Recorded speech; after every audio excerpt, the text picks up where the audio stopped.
rhythm and the groove. Move, move. Alright, I make me tell you listen. Move, move. We a dance to the rhythm and the groove. Move, move. Watch them massive and crew, them a move. So we chop it, so we do it. This a rhythm that lock down the street. So we chop it, so we do it. This a when you come feel lock down the street. Alright, so we chop it, so we do it. Lock down and we a lock down the street. So we chop it, so we do it. This a when you come feel lock down the street. All I'm full of it, go play back again. And everybody say, yeah, yeah, yeah, yeah. All I'm full of it, go play back again. See them couple of the big tune. All I'm full of it, go play back again. And everybody say, yeah, yeah, yeah, yeah. All I'm full of it, go play back again. See them couple of the big tune. All I'm full of it, go play back again. And everybody say, yeah, yeah, yeah, yeah. All I'm full of it, go play back again. See them couple of the big tune. All I'm full of it, go play back again. And everybody say, yeah, yeah, yeah, yeah. All I'm full of it, go play back again. See them couple of the big tune.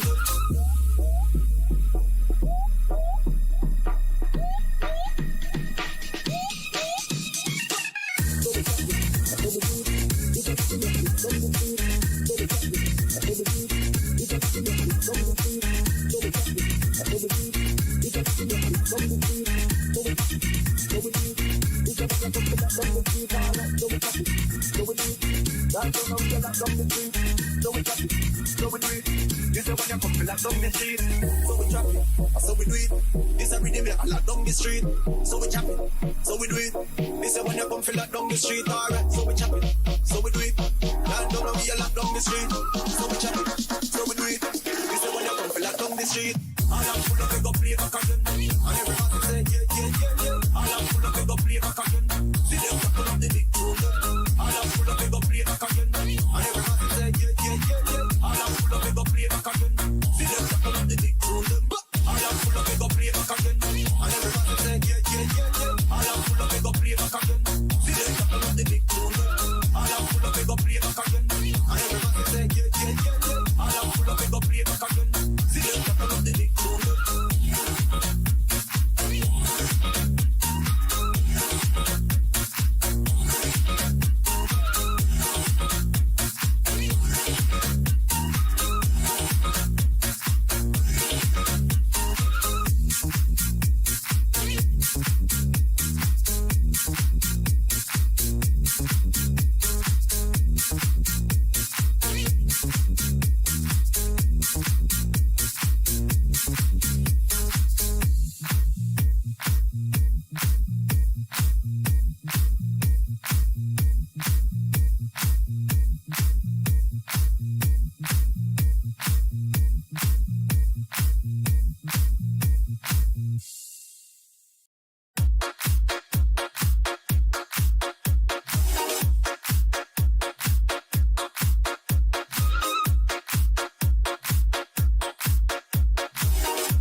rhythm and the groove.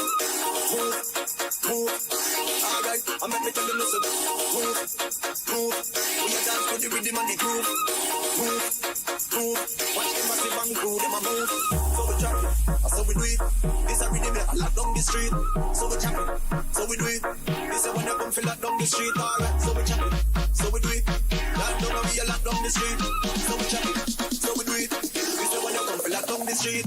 All I'm full of it, go play back again. And everybody say, yeah, yeah, yeah, yeah. All I'm full of it, go play back again. See them couple of the big tune. All I'm full of it, go play back again. And everybody say, yeah, yeah, yeah, yeah. All I'm full of it, go play back again. See them couple of the big tune. All I'm full of it, go play back again. And everybody say, yeah, yeah, yeah, yeah. All I'm full of it, go play back again. See them couple of the big tune. All I'm full of it, go play back again. What is going on, folks? Welcome aboard. Maybe I'm here. Yes. The Flight Sim Broadcasting Network. My name is Jason, and if you are just joining us and you're wondering what we're about on this channel, really three things. Learn something, do it right, and have fun. And that's what we're all about. And obviously, we're here at Coastal Airways. It's the virtual airline we fly for. Check us out. Fly virtual. It's just flycoastalairways.com. I forgot it there. And hopefully you learned something new on this aircraft. This is an MD-83 we're about to fly out of here. We're actually simulating a charter flight from St. Louis, taking the Rangers, New York Rangers Hockey Club, all the way over to Dulles. They're playing the Capitals tomorrow, so we're going to fly them there. Now, they flew this last night, and we're going to simulate the same thing. It's after the game, 10 o'clock. Everybody's in a bad mood because they lost.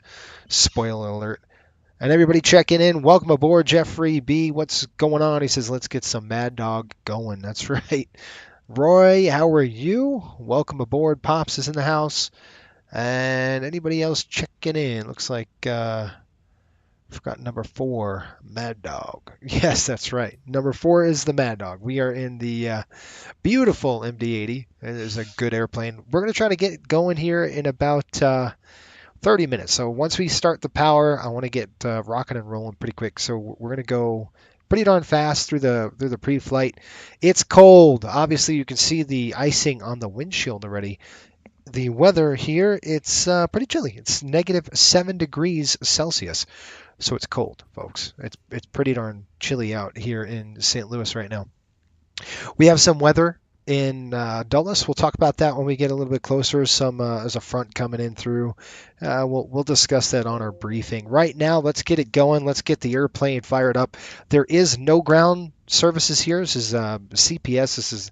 We're not actually in St. Louis International. This little airport called St. Louis Downtown Airport is very much closer to the hockey rink, very close to the city. So that's why we came in here. By the way, folks, if you're a member or you're a Patreon, you could check out the flight to here from Westchester. We had some bad weather coming out of Westchester, beautiful weather in here, and a gorgeous approach over the mighty Missouri River into this airport. A real nice, tight approach. I kept in a nice visual for you. So check that video out if you haven't watched it just yet. Let's go ahead, and that's for our members. What's going on, Shelton? How are you? Good evening, Captain. Hope you had a great week. Why did the cat go to the medical school? To become a first aid kit. It's pretty good, too. I enjoyed that one. That was funny. Oh, gosh. We gotta love it. We always got to start with a joke, right? All right, let's jump on the overhead panel now. Let's go ahead and first thing we're going to do is start the battery and throw the battery switch to the on position. Lights go out, so that's no problem. We got our flashlight with us. All right, we're going to go ahead and check. You can see these two AC EMR power off. That's just basically saying we don't have any power on. So if we throw the EMR power on, you can see now we are using emergency power. We don't want to do that. That's just a quick test. So we're going to kind of throw this. And if we throw the switch to the on position, you can see the lights on the back end come on. So right now we have no DC power on the aircraft. So what it's doing, I mean, there's DC, there's no AC power on the aircraft. So what it's doing is using the battery to run the lighting, but just right behind the cockpit door behind me. And that will basically illuminate the door so we can see where we're going and getting out. So we're not going to burn too much power here. So we're going to get back on the bus. So how we do this, we're actually going to throw this pump to the on position. This start pump on, you can see this. All right. And then we're going to throw the right aft pump on. That's going to be right there. This is for the APU start. So once we get the start pump on, we're looking good there. We got to fire up the APU on battery here. So we're going to go to here, click run right to start. And let's watch this. We're going to watch the EPU fire up. Sean, what's going on, buddy? I hope you're doing well. And there we go. We've got a good start on the EPU. You can see it's winding up for us. Once it lights, we're going to throw it to the run position. And this is what it's doing in the back. It's firing up that back there in our APU. You'll hear it come once it gets lit. Then there you can hear it just a little bit. That's very loud actually on the ramp.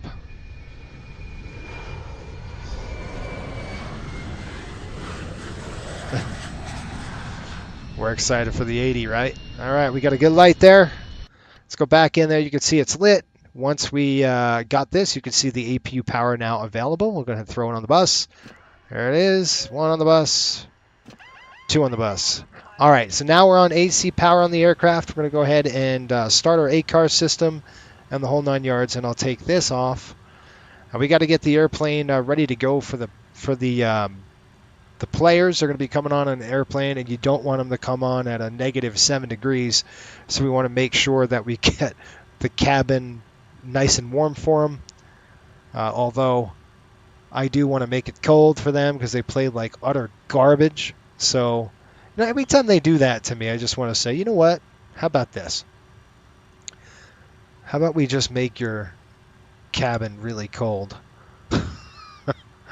And by the way, I can't do that. We're getting paid, right? They're giving us money, so all right, I get it. We're going to load the flight plan up. Yes, we're going CPS-IAD. That is not what I wanted to do. Wrong. Hang on. Hold on, Charlie. Here we go. Start flight. Okay, good. We're firing up our ACARs. ACARs is now started. We're good to go on that. So we're burning out all sorts of gas. Let's write down our paperwork. We always got to do paperwork here at this airline. It never ends. The paperwork just continues. You're never going to get away from it. Even in this virtual airline, you are not getting away from doing paperwork, buddy. It happens. 5,600 on this tank. And 5,500. You know what's neat is that one of our MD-80s is actually parked next to us as well. They came in yesterday for the Florida Panthers flight, and John and I are going to have a little bit of dinner. We had some dinner on his layover. We're going to able to chill out, relax, talk about some stories, and that's the end of that. That's not what I wanted. 11.2 is the fuel load, which is pretty neat. So he just flew in with his aircraft. We're flying out today. He'll fly out tomorrow. And that's it. Or later tonight. That's how it goes. It's pretty cool. Okay, back to the drawing board, folks. I got to jump on this right now. Let's go right while we're here. Let's do the engine fire test. You're going to push this in. You're going to push that in. You got a master caution light here. Okay, we've got 2 bells. You're going to get left and right. Okay, cancel the bell. Let's take a look upstairs on the overhead panel. You should see all 6 right there. You got that all 6 loops. We're good there. Let's go ahead and shut that thing down. 1, 2, and then it clears the master caution. So that's good. On the way up, let's start up here, do our waterfall flow. Just going to try to crank my head there a little bit so you can see what I'm doing. There's a switch here. You just want to make sure they're off. Yes, yes. Then come over here. That's good. We've got oxygen lines. Good. Panel is good. Let's go ahead and test this is the cargo suppression. Fire. That's good. And then we're going to come down to the overhead. Sorry. And we'll start down here. Gens are normal, normal, normal. Straight down, we've got APU power. So that's good. That's good. That's good. And we're charging the battery now. We're going to come down here, galley power on. It's still very cold in the aircraft. We haven't turned any of the packs yet, so stand by for that. Pump is now off. We don't need it. That's good. Fuel heat is off. EMER lights are armed. Seatbelts, we're going to keep them off because we've got to get fuel on the aircraft. Wait on the ice protect panel right now.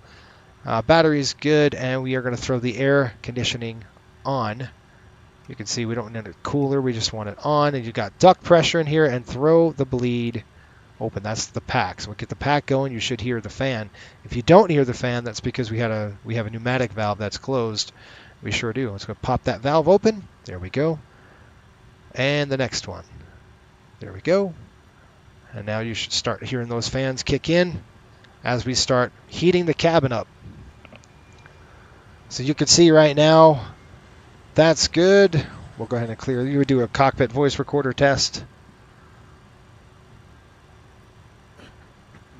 We're almost max racing. What's going on? Hey, buddy, we got to do an interview, my friend Max. Let's get that done, buddy. So you tell me when you're ready. Send me an email, and let's do a PA announcement. We're just going to do a check on EMER power. We'll turn that on. Turn that on. All right, she just cleared it. She said it was good, so we'll shut that off. Cancel that.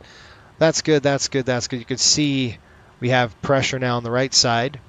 Landing altitude in this particular airport, and I will show you, I think it's pretty darn low, and yeah, it's 300 feet. And they're reporting right now just slightly over 300. That'll work. They're reporting right now weather in Dulles. It's kind of crappy, so we're definitely going to expect some fun weather for me. That might be very entertaining for you.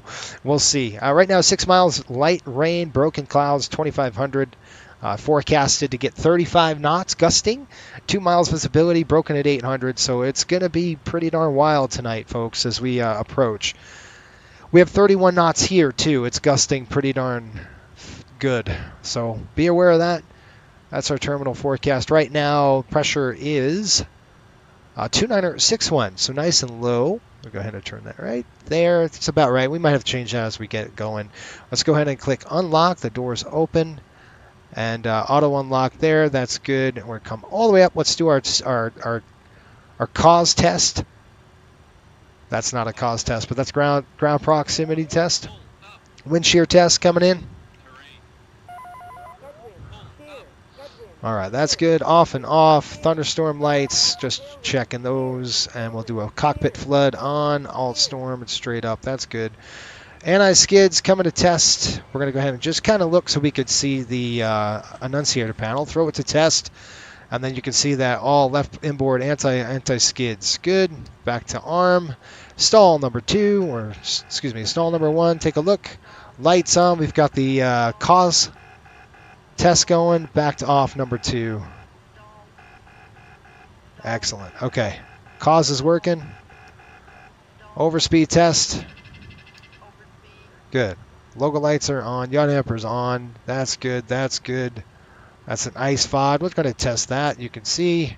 Take a look. And you got it right here. Whoop. You can see this. FOD alert. System in op. Good. Throw that back to reset. And then radio rack, we're to keep that at fan. That's fine.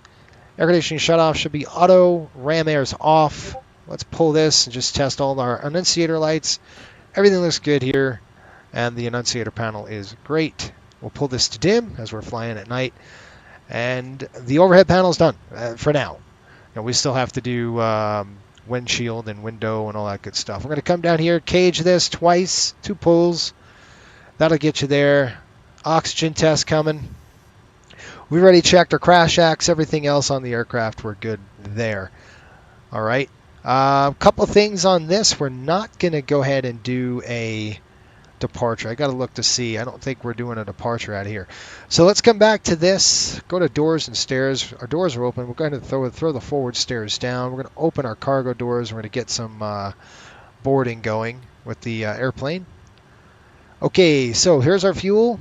We've got our fuel load is about 3,700. That's all right. That'll work. Go ahead and throw that. Start fueling the aircraft. And I'm going to call GSX for boarding. We're going to get the boarding going now. And request boarding now. All right.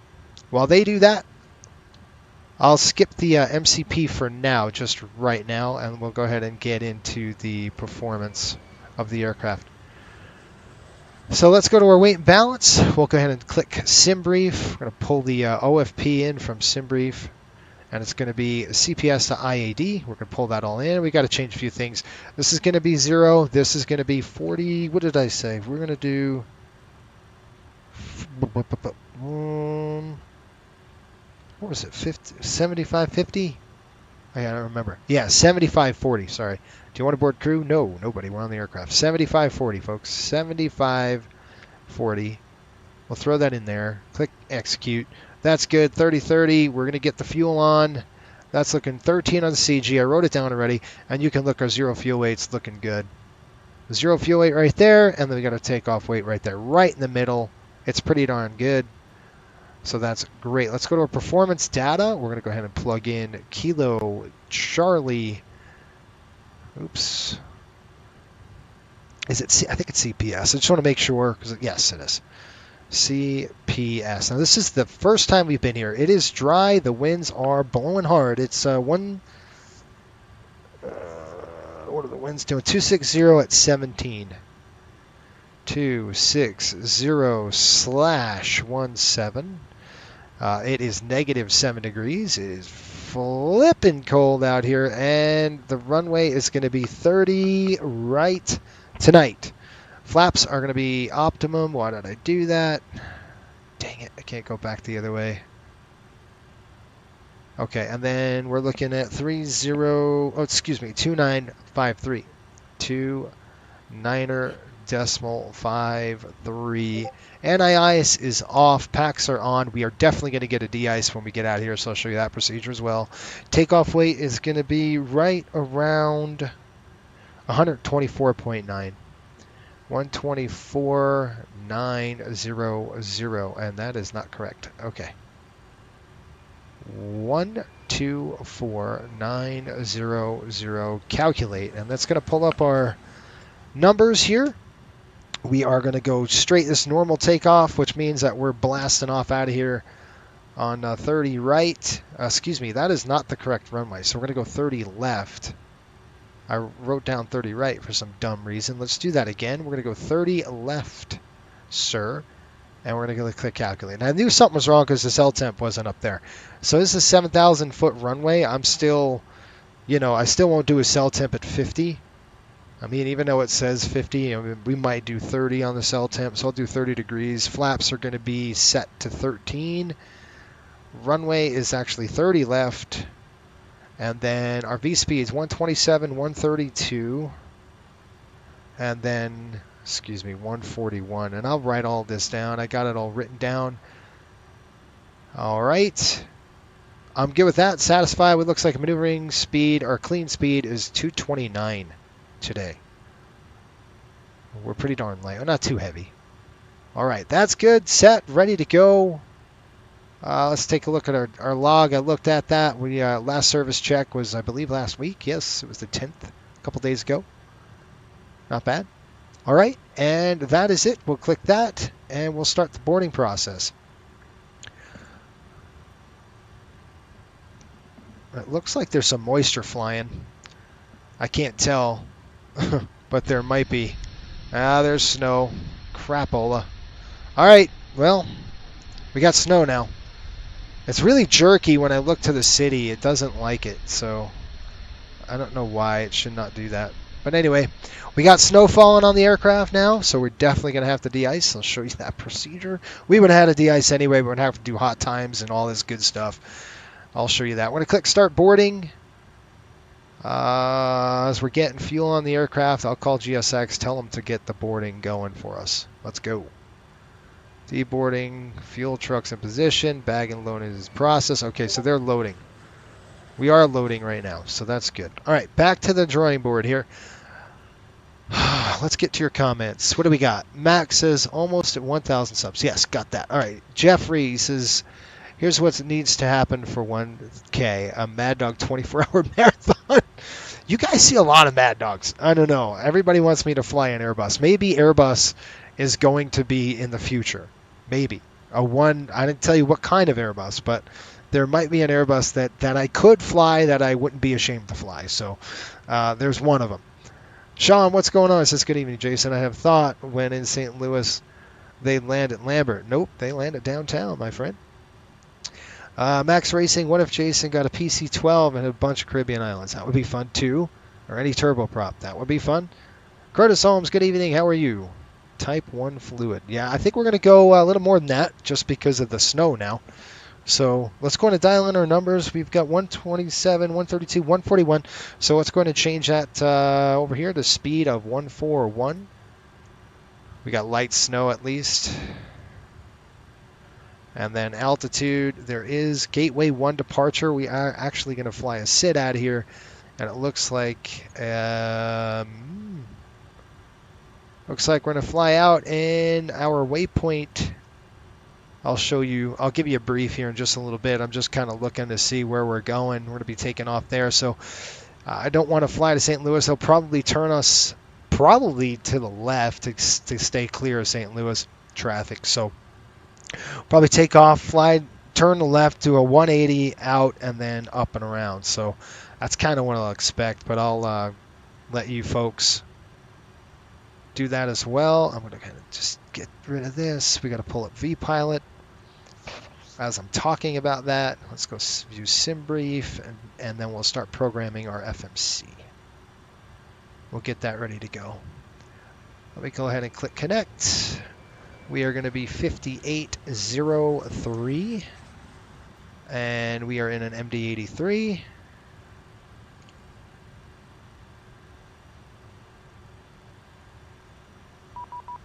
Yep, we got auto ATC. It says squawk 3304. And I will click file the flight plan just in case. There's a crap ton of ATC on board. Fetch from the server. There we go. Our alternate today is Baltimore, so we got B-more on our alternate, and we'll see if we need whose airspace we're in and all that good stuff here in just a little bit. But right now, that's what we got. Let's go ahead and set this. We're going to be at 0.76. Let's go ahead and bring this up, 0.76. We'll change this to a little bit. I don't want to go too crazy on this right now because we do have ATC on board. So right now, the Gateway 1, it's going to say, you got to read the notes here. And it looks like Gateway 1, all transitions. St. Louis departure, we've got that there. Initial climb, it's going to be, I thought so. It's either going to be a 302 heading or it's going to be a south heading. I don't know yet. They'd have to tell us which one it is. So I'll assume we're going to go to the left. But basically it's runway heading up to 1600. So let's put the heading in there of 302. How's that? Other way.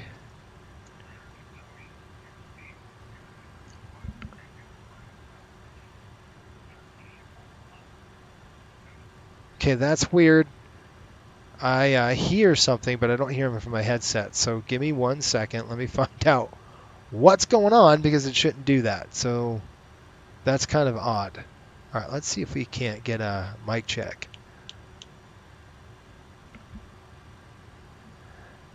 Anybody on 122.8, could I get a mic check? Get you 5x5 on All right, thanks, buddy. All right, so we got that good to go. We were going to put our heading in there before I got distracted here. 302, dude. What am I doing? What's my name? I don't know. Okay, 302, walk through that. Altitude's probably going to be a heading, climb to assigned by ATC. I'm going to just say 5,000. Probably going to give us less than that, but we'll do that for now. That said, art switch, I'm actually not going to do that today because of the snow, so we're going to go full on takeoff out of here. We'll go full power because of the weather. That's just a precautionary thing. And we'll go ahead and set our speed bugs are there. Let's go ahead and test this. SRQ, what's up, buddy? Long time no see. Hope you're doing well. I just got Field Air Scenery, Las Vegas. It's loading at the gates. Weird, yeah. So we'll need 5 for active snow. Yeah, I'll show you kind of the chart we're going to use. We're going to use a chart that we have for the Mad Dog here on snow. Why is that retracted? Okay, there we go. All right, that's good, that's good, that's good, that's good. Let's go ahead and test it. Just click test. You can see drive everything down. We're going to test this. Good. B-side, good. You want to make sure they're all 3,000. We've got good fuel, 28.1. We're a little less than what we want to be. We want to be about 22,000, so we're burning the APU, folks. That's probably why that's happening. All right, let's jump down into the FMC, and let's get this thing going. Hopefully this thing is going to show. Hold on. Oh, I can't see anything. There we go. That's better. Hopefully you can see a good look at the FMC right here. I'm about to dial in. All right, we got, I'll just hide this. And this is a app that you can get on your iPad. That's really cool. I got one of my old iPads I've got here. So model MD-83, we got JT8D 219s. The AirAct data is correct, 2313, December 28th of January 25. We're good there. We're going to go position initial, and we're going to initialize Kilo CPS is the airport. If I could find that P always gets me. It just kind of hides somewhere. CPS, we're going to throw that in there. Just want to make sure that's correct. So I'm going to go to my flight tab, go to the airport tab. I'm going to pull charts in, our Navigraph charts, that is. and take a look at the airport info. You can kind of see, you can't see it, but I could show you, looking like north 3834.2. Okay, we got west 9003093. Okay, so that's good. Last position is very close. Obviously, the other position was taken right at the center of the airport, further away from us, so that is the correct one. Click the route. We are in here. Co-route's going to be CPS in the scratch pad. We're going to Kilo IAD. Okay, there we go. We're going to just throw that in the company route. That pops everything in. We are going to do 30 left on departure. That is correct. Just verifying that. Okay, we'll go ahead and enter that, and then go to our arrivals and departures page. Over to the departures page, we are doing the Gateway 1 departure. And the transition, let's pull up our flight plan, and I'll show you all that here in just a minute. Transition is going to be Jig-C. We'll get it programmed first, then we'll go over and I'll brief with you. And we have already got the runway set. And our landing, our STAR, or standard terminal arrival, is going to be Gibbs 4 with a HVQ transition. We're going a little south today, just kind of get away from the weather as best we can. We're not going to get away with all the weather. We're going to activate it. We'll execute it. We'll go to pref in it now. And our zero fuel weight, I've got same thing as always, 103.6. 103.6. We'll throw that in there. And our fuel outbound here looks like 22,000. We've got 20.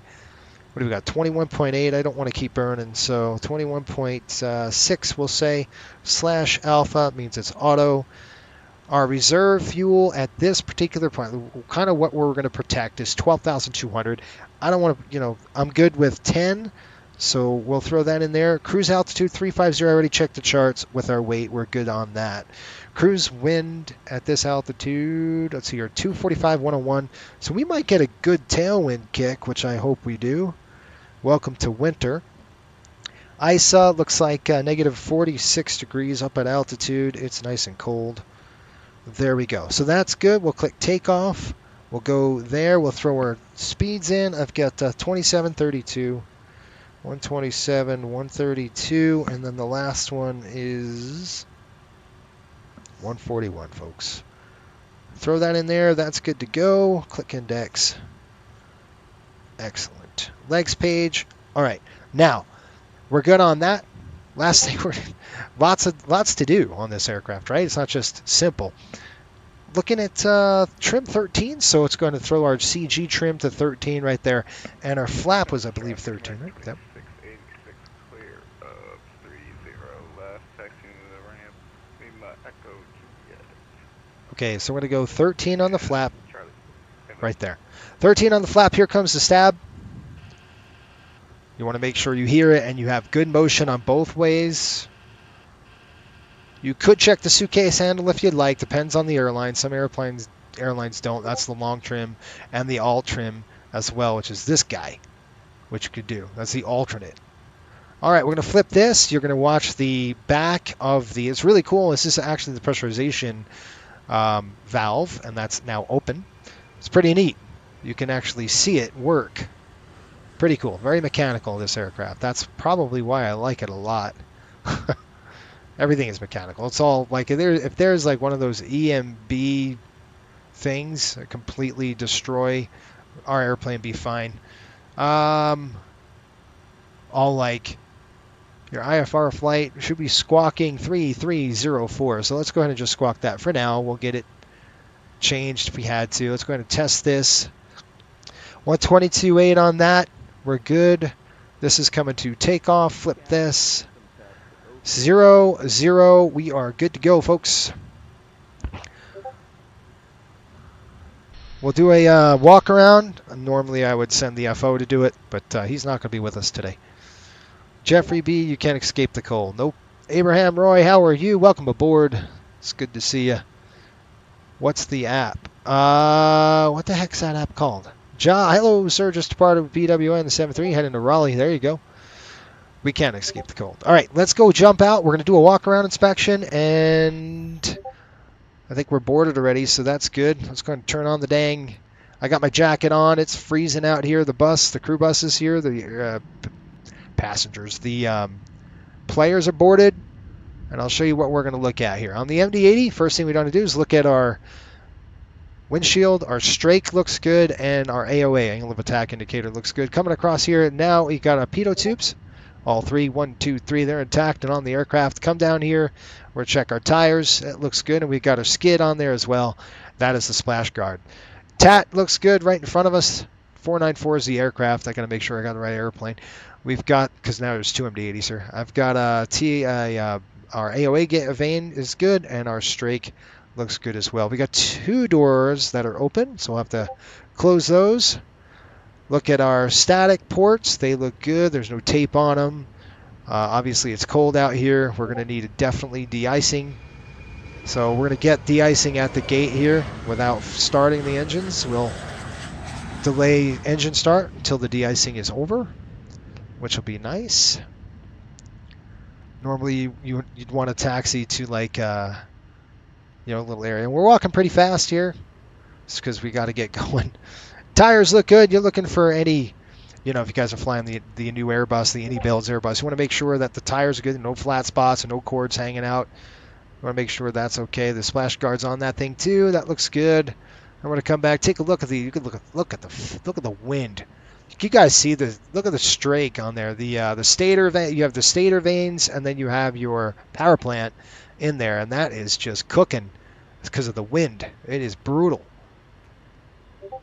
Oh, I remember de-icing one of these aircraft. That's just fun. That tail is really high. It's like 40 feet in the air. It's insane. So we're just going to kind of take a look back, go all the way up, make sure our stabilizer is good. It is cold outside. It's good stuff. By the way, folks, if you are enjoying this so far, do me a favor. Hit the like button right now. Just boop it. And then also, if you're new to the channel, you wonder, what the heck is this guy doing? My background, I am a pilot. A licensed pilot, that is.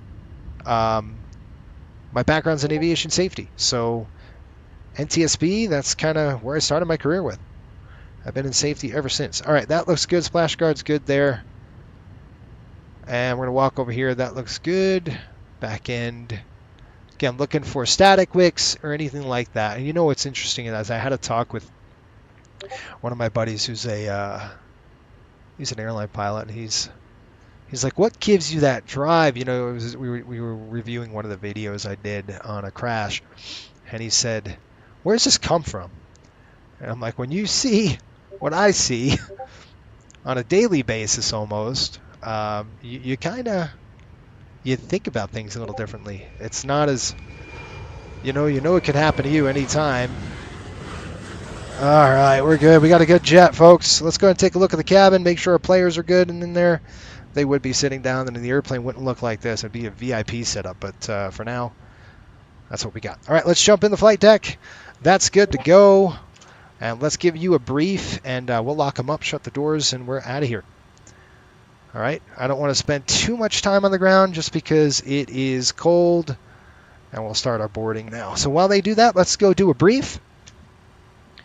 And then we'll run our checklist, and we'll be out of here. Let's pull up our paperwork. Do our paperwork first, then we'll do what we're going to do for the rest of the day. All right. That is not what I wanted. Nope. That's not what I wanted. What are you doing, Cap? Okay, hold on. I feel like I'm having a stroke. All right, there we go. We've got flight 5803. We've got departing CPS arriving Dulles, excuse me. We're looking at, once we're airborne, folks, 57 minutes. It's probably going to take a little more than might be an hour 15 by the time we're done and take off. We've got additional fuel for turbulence. Thank you. That's good to know for the dispatcher. 494 was the correct airplane today. ATOG's 140.1. We're not even close to that, which is great. We've got CPS arrival at Dulles, distance 600 miles. We're looking at an alternate Baltimore. We've got this right there, Gateway Jigsy 134 FLM Jet 24 HPQ Gibbs 4. We're looking at a 350. There's our wind. We've already plugged that in. Deviations was 46. Give it a check over there. Zero fuel weight 1036. We've checked it. Takeoff weight 124.9. Our landing weight, it's going to be estimated about 115. We can't take off with less than 21.2, so be aware of that. And our maximum plan is 22,000. We have a little less than that just because we're burning APU. All right, come down here. Put your signature on there. Both lines. Again, you got to read this. Are you fit for 117? Yes, I feel great. All right, we're going to come down here. Takeoff is good. Now, this is going to be our base. 243, 119. Everybody ready for that? Let's go through the numbers here. 127, fine. Check. 126, good. Check. 135, not good. So we're going to go ahead and give that a highlight, and that's our new base. So 241, 135. This is good. Check. 144, that just makes it. Check. 248, 139, good. 139, good. 139, good. 131 is good. 134 is good, and then top of climb. So we just have basically one waypoint to add. And the reason why we do that, it's old school. You can't import all your data in. So we're going to come down here. We'll go to our legs page here like this. Click route data. And you can see what I'm talking about. With FLM is the right there. You can see how the winds shift to 241 now average / 135. Pretty much the rest of the route. And the reason why you want to make that change is because it's either 10 degrees or 10 knots. Then you would make your adjustment in the legs page. But that's it for us. That's good. One last thing I want to do is come up here. We'll check our Komaziyama. What is this thing? The cross bleed. So we're going to come in here, throw this cross bleed on. You can see how that went off. I kick it off. It says left inlet fuel pressure low, so we're good. Okay, master cautions off. Let's go ahead and get this aircraft ready to rock and roll, folks. We're going to come down here. Windshield anti-ice is now on, and captain side's coming on. Looks good. Seatbelt signs on. We're now fueled. We don't need that. That's arm. No smoking is on as well. We are ready to rock and roll. All right. SRQ did 301, 302. Just let you know. So sent it to Dewan. Okay, thanks, buddy. Jeffrey, Hockey Charters. Hoodie looking good. Got to order one. Yeah, you can check it out at the Coastal store there. And we should be good to go, folks. We're ready to rock and roll. Let's go ahead and get into some briefings on what we're going to do. Let's look at airspace, see what we got here. We are sitting in... Whose airspace is this? We are in what? Kansas City? Kansas City, are you on? Hello? Kansas. There's so many centers online, folks. Kansas is not one of them. So we're going to be on our own, basically, which is fine. Makes it all fun, right? We got to get the de-ice card going, so we're going to write that up. We've got to do a whole bunch of paperwork with this stuff. So let's do the whole times, hot times, all that good stuff. I know what you're saying. What are you doing? Well, welcome to Coastal. It's not as easy as you think. we do some interesting things at this airline. We definitely try to do it the right way, and this is kind of one of those things that we've got to look at. So contaminated, no, I don't want to do that. Let's do let me see if I can find it. I found it coming out of here. So when we left nope.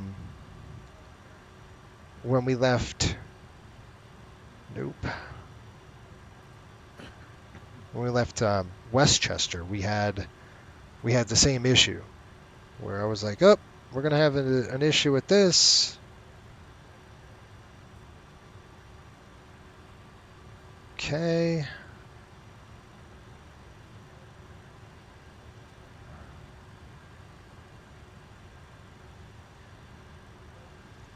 Okay, hold on. I'm looking at my paperwork here. Just want to see if I can show you the chart. I might have to pull it up on our other one. Looks like it stopped snowing, but we're still going to get it. So let me show you what we're going to do. I'm going to pull up our EFOM. Let's get that pulled up, and I'll show you folks online right now what that looks like. And then we'll write our de-ice card, and we'll get out of here. I just want to show you all the good stuff that we do here. If you become a member, if you join us, you'll be doing this. So let me put snow. I'm trying to get a better word here so I could just search it and not have you go, wait, what's he talking about? No, no, no. Cold weather operations, yes. No. Our de-ice card will do.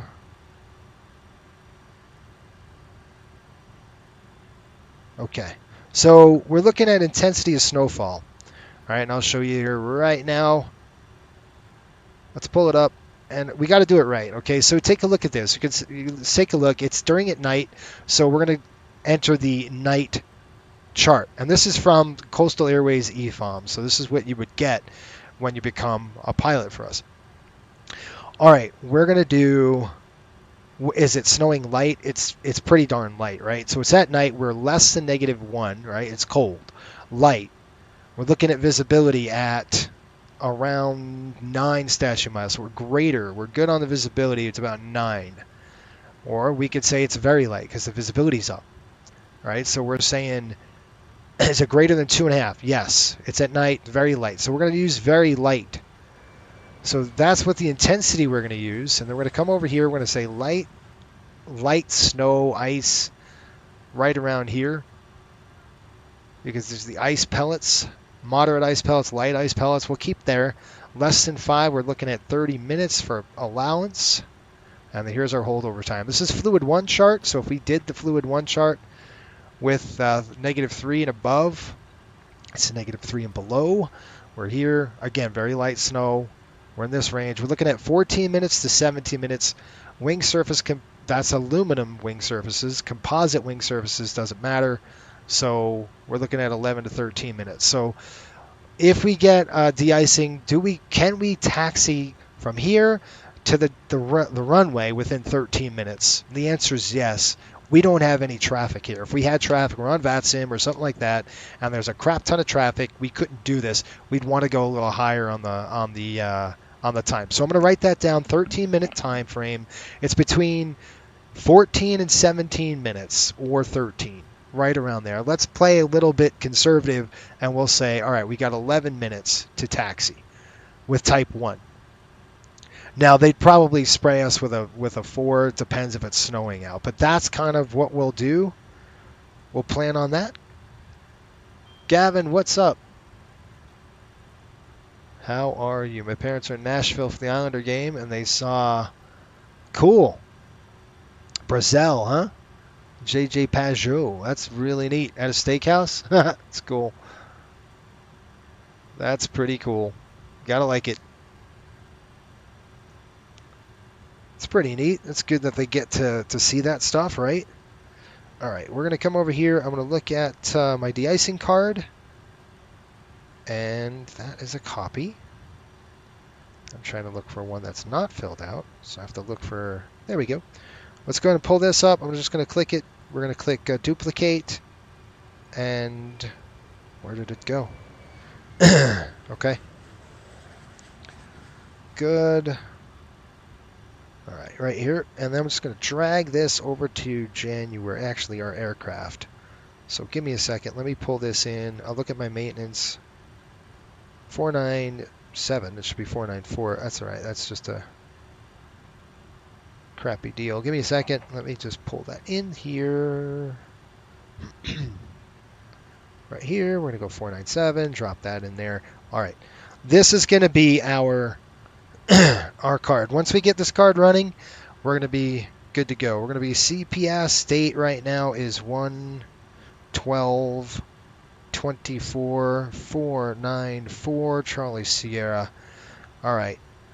Verify stabilizer full down. We'll do that. Cycle control time 3 times if we're done, and reduce thrust is not allowed. We've got that. Time started on gate. What's our hot time? It's going to be about 11 minutes, we said, so we're going to be on the clock if they give us type 1. All right, we got a truck number. Let's just say it's truck 343. We'll get the airplane closed up. Location is on the gate, essentially. It's off gate, right? Really. We'll do a time start, time completed, and then we'll do our icing checklist, okay? That was for a 737. So let's go ahead and shut the doors, and let's go ahead and get this thing done. Doors are closed. Let's go get the pumps on. We'll call for de-ice, and we're going to be rocking and rolling run checklist, and then we'll get out of here, right, folks? Sorry, it's taken a while. A little delay because of the snow, so to be expected. All right, paperwork coming in. Always paperwork. We've got departure fuel, 92, 91. Better be burning out of that center too, so I got to change those pumps over.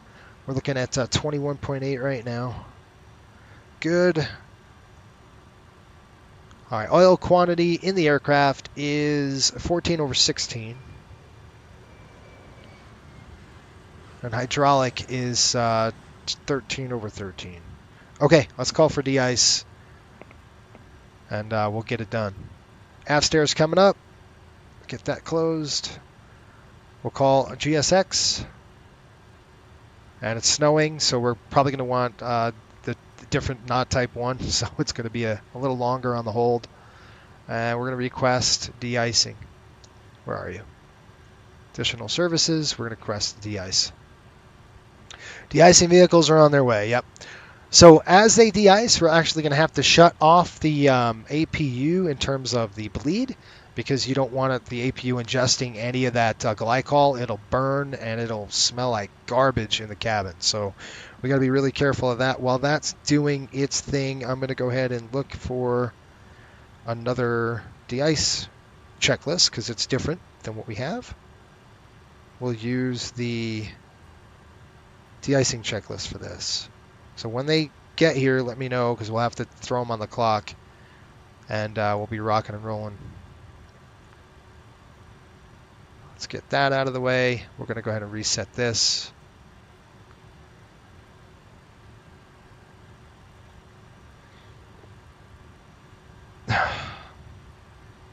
Okay, well that does that.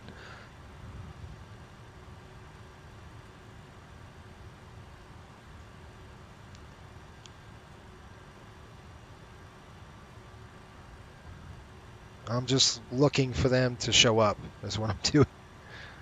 Cold weather operations, that's what we want. All right, let's see what we got.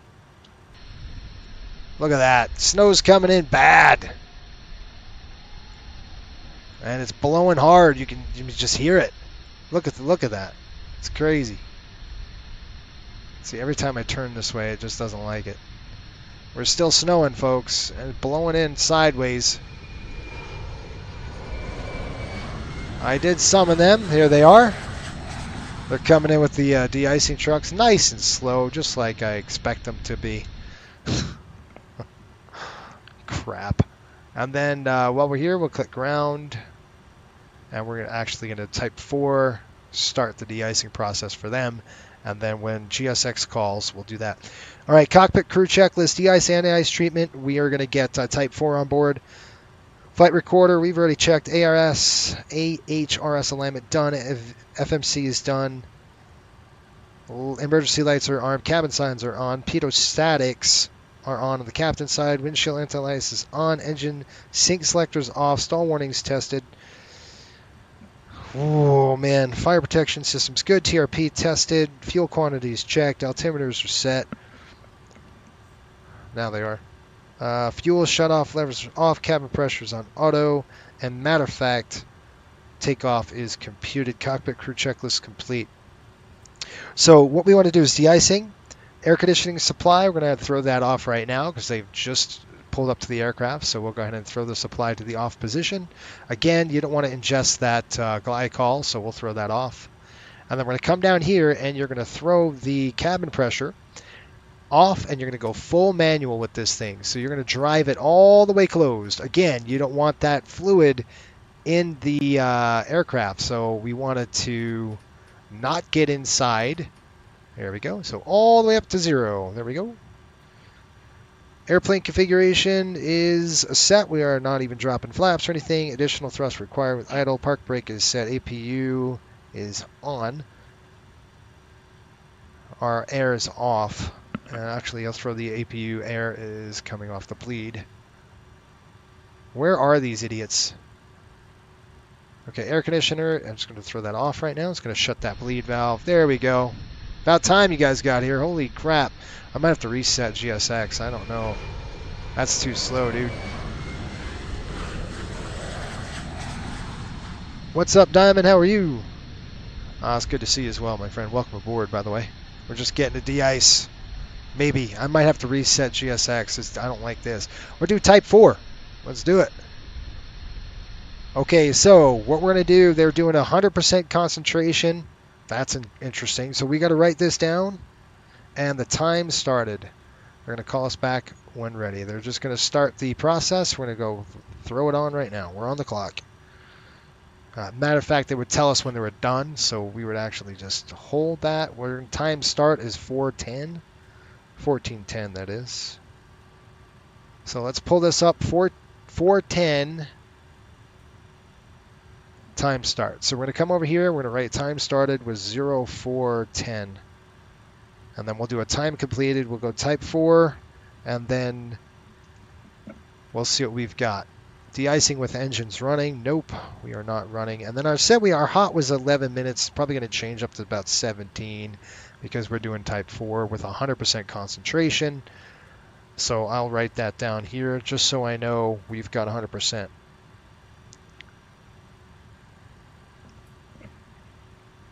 I think I'm going to borrow that line at work. I'm going to reset you. What's up, Patrick, man? How you doing, my friend? Hopefully you're well. VR Sim Pilot, what's up? The de-ice truck driver needs to be talked to. Yeah, you think? Let's see. If he's not working, then we're going to get him to work here. All right, here we go. Maybe. Are they spraying us yet? Maybe they're done. Oh, they're done. Look at that. Type fluid. Okay. The code is 4. All right, you're done? I'm disconnecting. Have a good day. You too. All right, so 4. That took 1 minute. All right, let's fire them up. Let's get the heck out of here. That's the advantages of really having an engine start is you would do that. All right, air coming on now. Right here. Let's make sure we have duct pressure. We do. Let's go and fire this thing up. We're going to start number 2 first. That's coming on. Pumps are on. 1, 2, 3, and 4. On the alpha side, coming down. Number 2, start. Uh-oh. Hang on. And a collision light's on. There we go. Don't want to do that. Shoot. Once we hit 20%, we'll throw the fuel in. Man, she is slow today. 22-ish. You can tell it's just cold here. We'll throw that to on. Get the engines ripping. We got a light.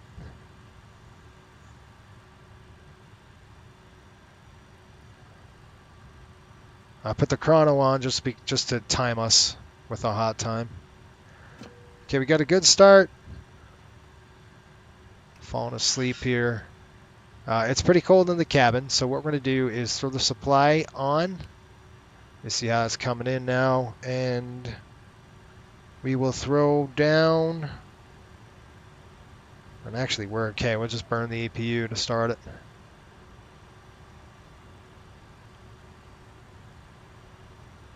So you can see how that works. Shut that down. This way it's a kind of a cross. We don't bleed. And then we'll just fire number 1 with the EPU. There we go. We got a start valve open on the left side. And we got rotation. It was JT8 starting up. Loud pipes in the back. Nothing like it. And Patrick, St. Louis, it's cold, man. It's real cold. That's good. Let's get the fuel on. Fuel on. Light off. There it goes. It's just lit. We get to 240. There we go. I'll go ahead and throw this off. Starter's closed. All right, good light on the bus. 2 started. Good stuff. All right, APU's coming off. We just don't want to burn that anymore. That's off there. That's off there. APU's on. Galley is on. Coming across, let's check our generators. Right side's good. Bat volts are looking good down over here, and our amps are good. Excellent. Coming down the chute. Looking good. APU's off. Those are on. Those are on. Those are on. Coming down. We're going to go engine anti-ice to the on positions now. And we're going to lock our door. We'll deny it. Get the door closed. We'll kind of douse the flames. Everything else looking good. Just making sure we've got this. Cockpit flood is off now. Logo lights. And we will go ahead and throw this to the auto. We'll run our checklist and we'll be out of here. Sorry for the delay. That's what kind of happens when you have to de-ice the aircraft. Oh shoot! I wonder if I could turn out of here.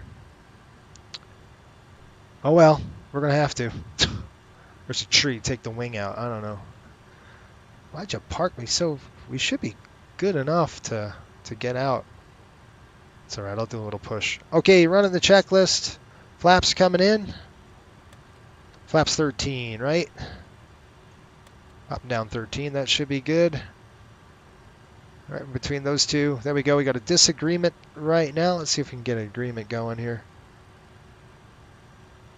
Why are you being so stupid? Let's see. I want to go 13, sir. Still got a disagreement. All right, what do you got for me here? Maybe we can bump it up there and see what we got. There it is. All right, now we got to take off at set 13. That's what we have to do. Just make sure you're good. All right, run the checklist.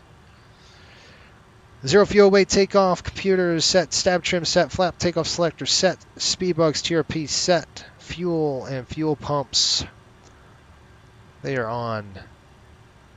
Okay, doors are closed. Hydros are on and high. Before taxi, air conditioning panel is... We got to make sure we're set. We don't want to do that. We're set there, and we're going to close that. Okay, we're good. Anti-ice is set. Engine instruments checked. Look good. Flaps and slats set. Take off with the green light. Transponders coming on. CARA. Let's go, folks. All right. Nice big delay, but I think we're going to turn out here. This thing is ridiculously bright in my face, so we're going to go ahead and flight mode. We'll go night mode, and we're just going to kill the brightness way down. All right, ready? I can't see anything. Brakes off. All right, let's go.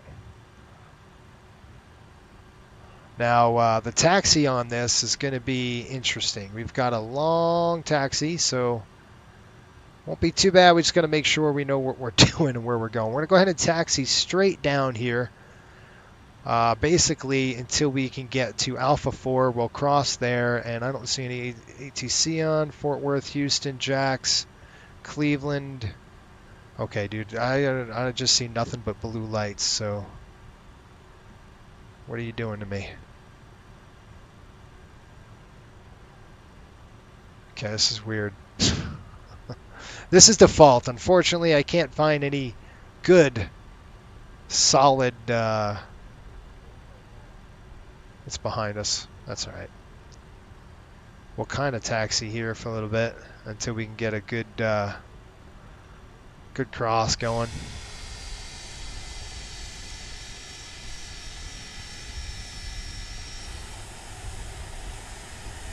We're going to go turn on this one. That's going to be Alpha 3. So we use Alpha 3. If I can see. Nah, we won't hit that tree. You're right. Let's go throw that off. I can't. Hold on there, airplane. Okay, let's turn in. Try not to run these over. It's going to go Alpha 3 straight down to Bravo and then over. Let me call him up. What airport is this? Downtown? I guess St. Louis downtown it's called.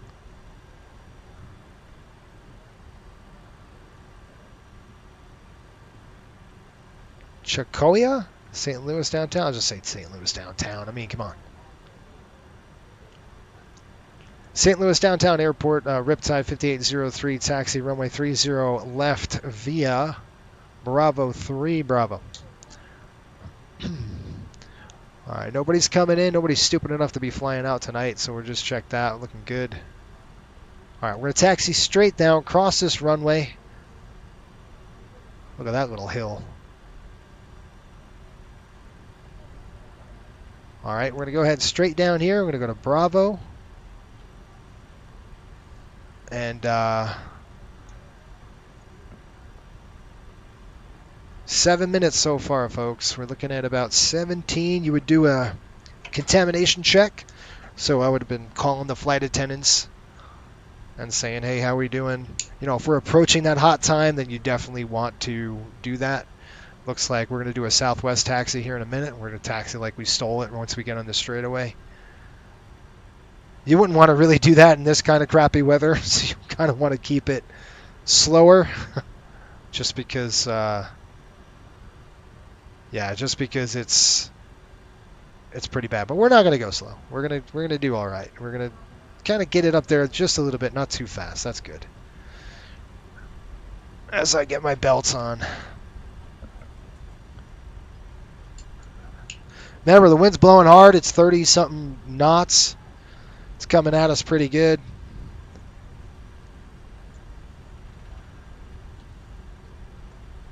All right, folks, we ready to go? Before takeoff config, we've checked it. Just verify one thing really quick. Bring it on up. That's coming to arm. That's good. All right. So trim's good, takeoff's good. Takeoff is set. Config set. APU, it should be off. APU's off, air is off. Fuel pumps, they are set on. We have 21.4. We have about 400 pounds to go before we have to say, call uncle and get back. So I'm not going to delay. All right, folks, shoots on the chat right now for me. Those members, as we taxi off the taxiway. We got to climb in a little hill here. Thank you, Shelton. Shoots on. Here we go, folks. This is a parachute, by the way, if you're wondering what the heck is he doing. Putting a parachute on. Usually I do when Cliff flies, but I fired him again. I had to. Had to fire Cliff. Downtown radio call. Thank you, Jeff. Appreciate it. I figured that. Something like that. All right, takeoff. We're going to do it ourselves. Gateway 1 departure out here. We can definitely turn northbound if we wanted to.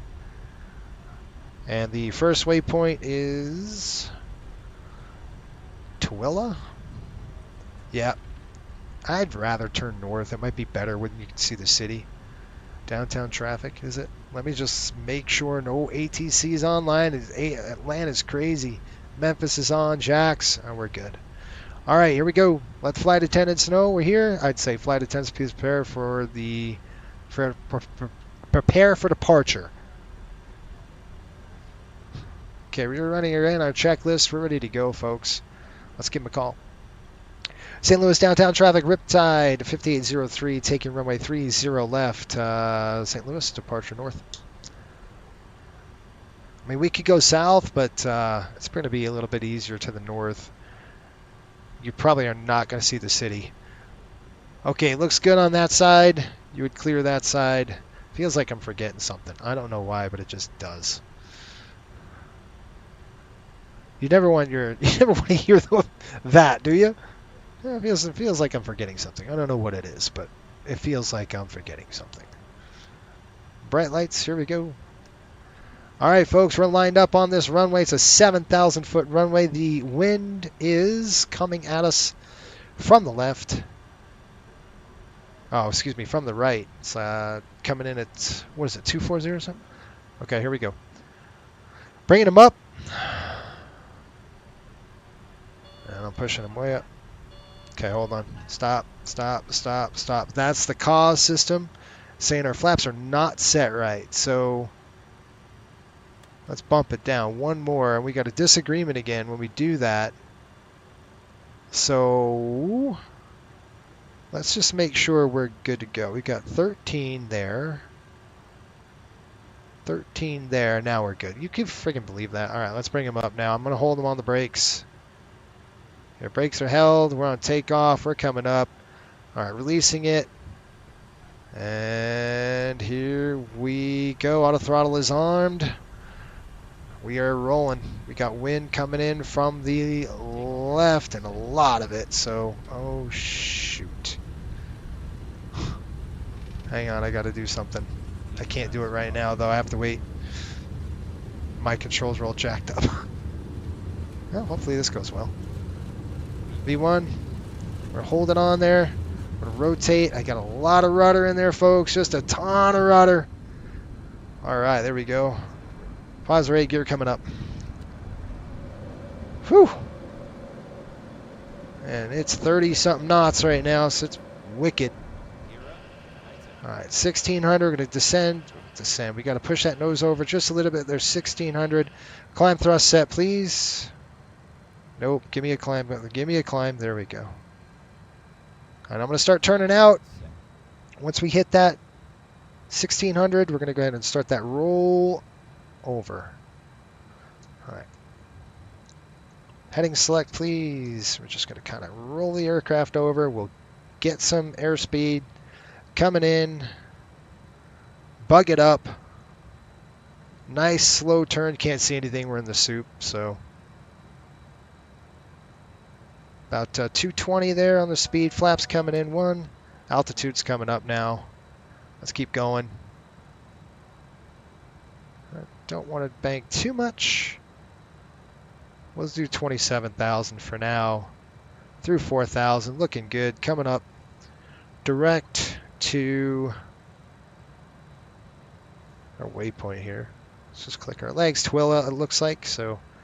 Coming down, it's going to pitch down just a little bit. We're through our speed here. Go to flap 0.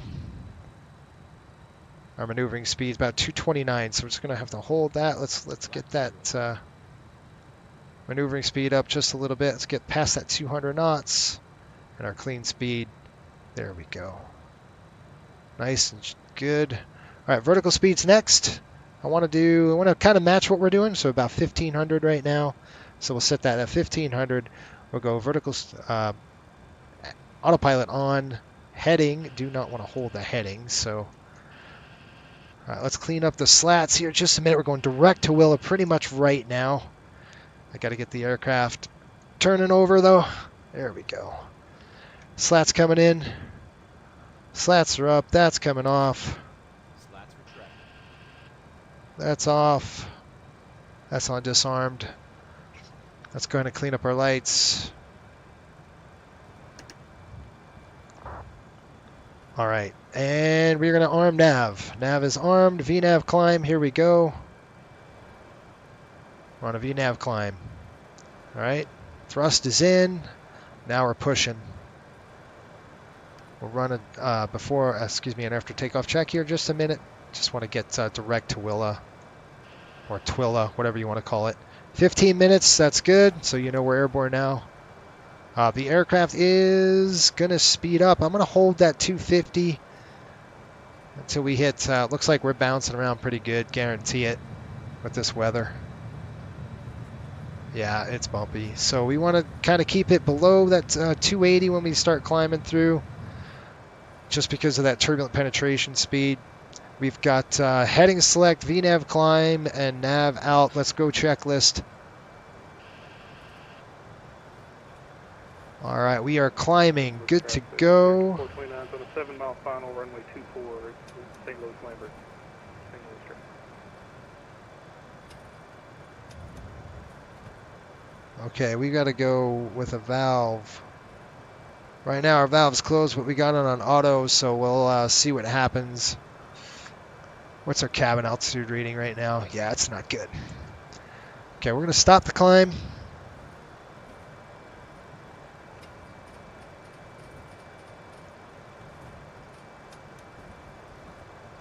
Okay, let's see what she does here.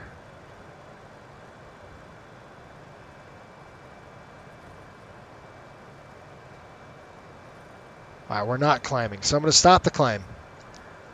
All right, let's stop the climb. We'll go altitude hold for now. We're just getting an altitude hold. We'll slow the aircraft down. I got to slow down. Just let me figure this out really quick on the on this. So I want to stop the climb. Stop the climb. Stop. And I'm just going to go ahead and do it myself. How's that? 0, speed's too much. Slowing the speed down. We're going to go FMS override, and I've got the dang speed on the aircraft. Okay, I want to hold about 250-ish right there, and then we'll go ahead and set it back. I know we've stopped our climb just a little bit. Okay, we are on nav track, and I'm going to go ahead, and we've got FMS override. I just want to make sure we're good to go.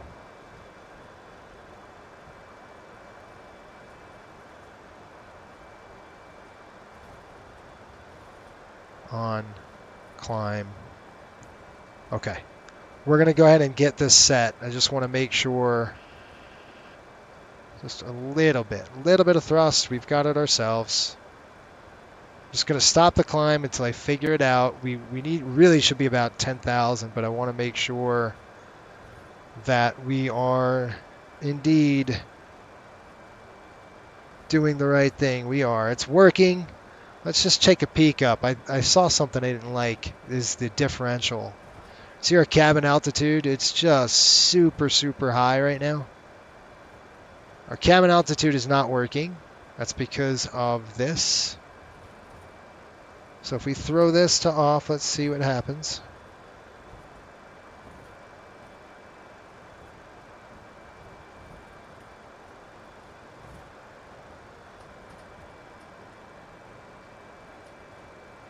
It's going to close right now. See? All right, let's try to get this thing working for us. See, we're level 0, and yet I'm showing nothing. I've got a big old cabin climb here. All right.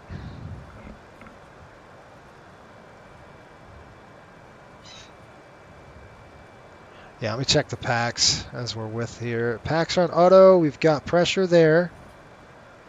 But I'm reading 0 on the... That's a problem, right? So I'm going to just stay here for a minute. Let this thing work. It's almost at 0, which means it's closed.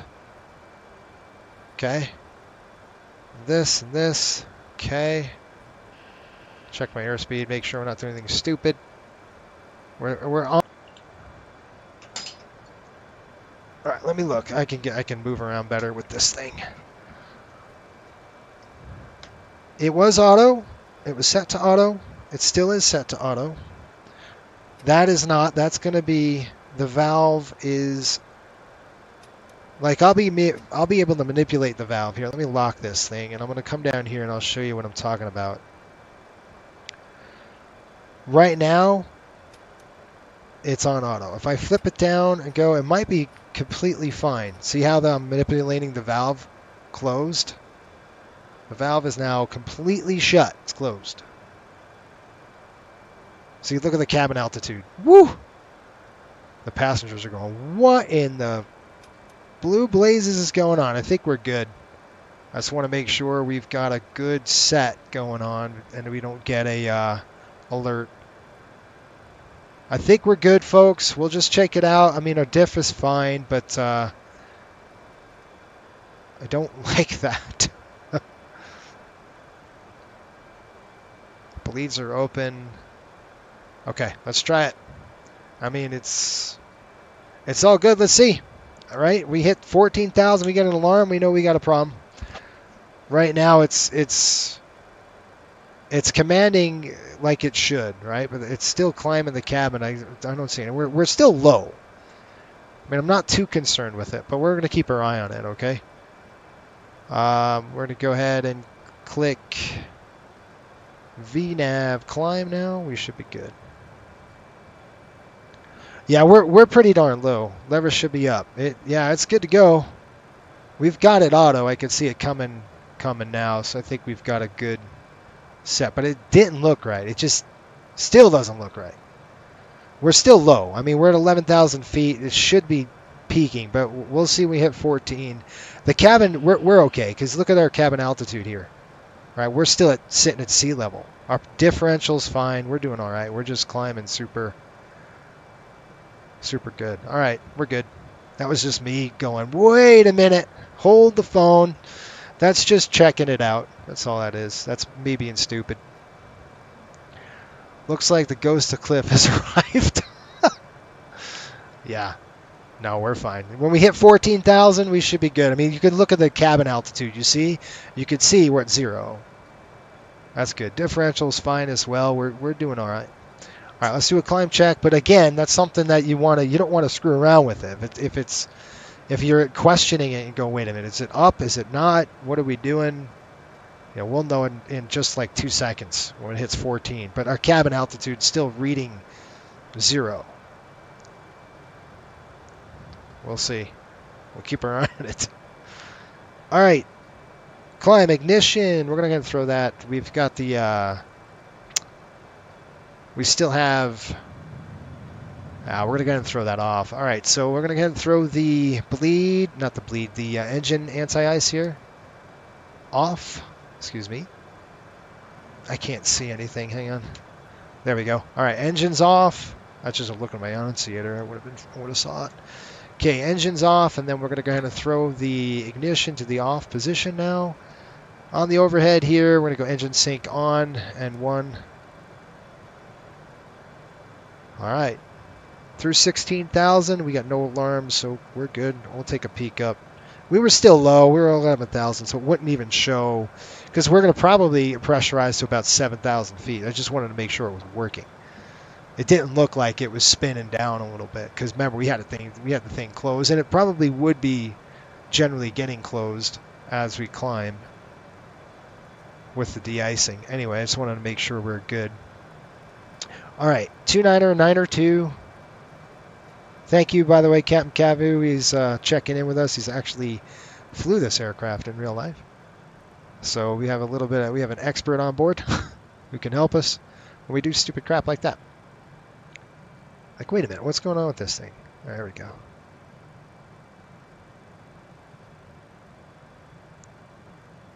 All right, I'm going to go to 2992, set. Okay. APU is off. Fuel pumps, we're going to burn on down the center. Spoilers and ABS are disarmed and they are off. Flap and slats, they are up. And no lights there. We're on the climb. We're looking good. Yeah, we're climbing 2,000 feet a minute. You can see it right there. But there's nothing on the gauge here. Temp is good. I'm showing nothing on this gauge. Should be showing something up here. You see the cabin climbing? It's going this way and this way and this way. Let me just turn the light on for us, folks. Just want to make sure we're good. Yeah, it's 2,000 feet a minute. That's too dang... It's too high. Just give me a second. What is going on with my pressurization? There we go. We're starting to show it now, but the cabin altitude is all over the place. It's about 1,000 feet. We're showing pressurizing. We're pressurizing now, so I think we're okay. But that is, man, that is crazy. These older aircraft tend to do stuff like this.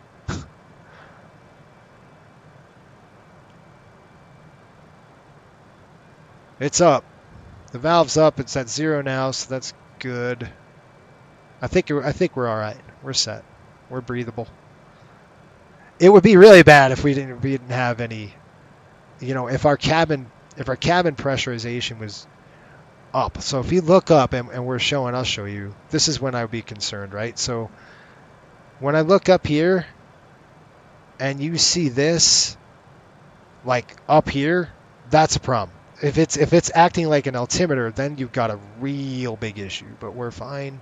We're pressurizing. We're good to go. We're going to go 350 now. We'll set it locked. All right, folks. Master caution. Fuel. Yeah. Fuel. Associated. We're going to throw that to the off position.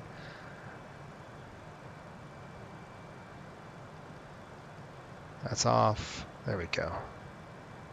It's hard at night to see the panel. You're looking going, the heck? All right. Whew. Good. We are on target. Looking good, folks.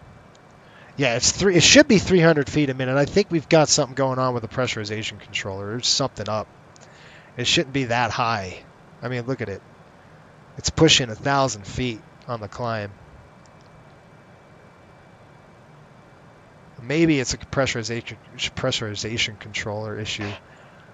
But the question is, should we get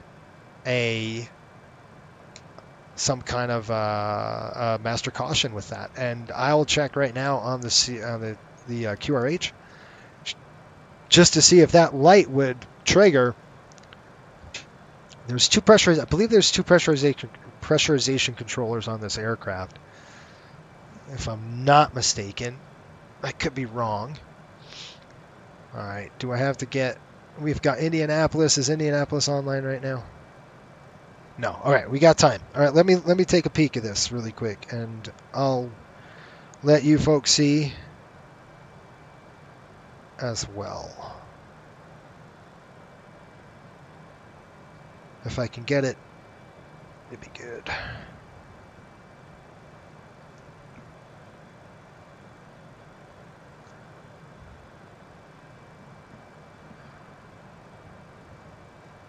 Yeah, let's try and move the rate knob. That's a good idea.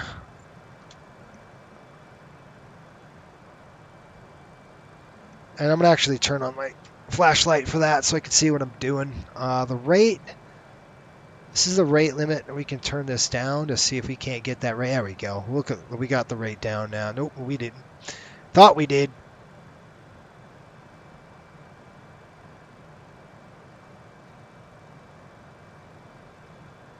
All right, that's way low now. We can go to standby. I don't want to do it just yet. I want to see what the QRH has to say about this thing. But it's like, doesn't like that, does it? I don't know. I've never noticed it before on this aircraft. Did you guys... I've always thought we were pushing the 5,000 range when we climb, but it's like acting very odd. It shouldn't be bouncing up like that.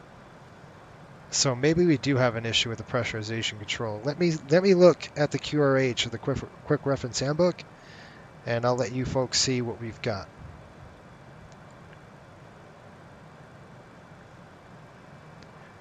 And this is why you're with me, right? We could do this together and run through. All right, what are we going to do here?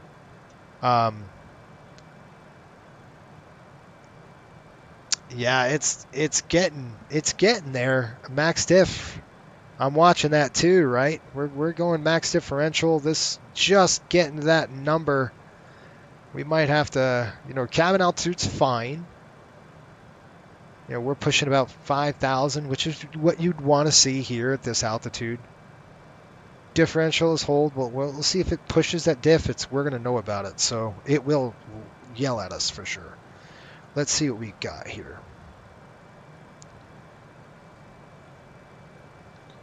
Abnormal in emergencies.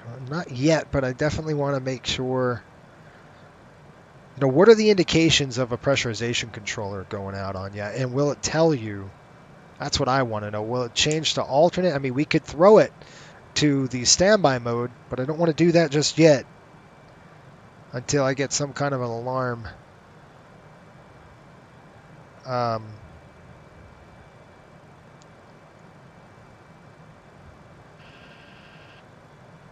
How? What are you talking about? Cabin altitude? Let me see.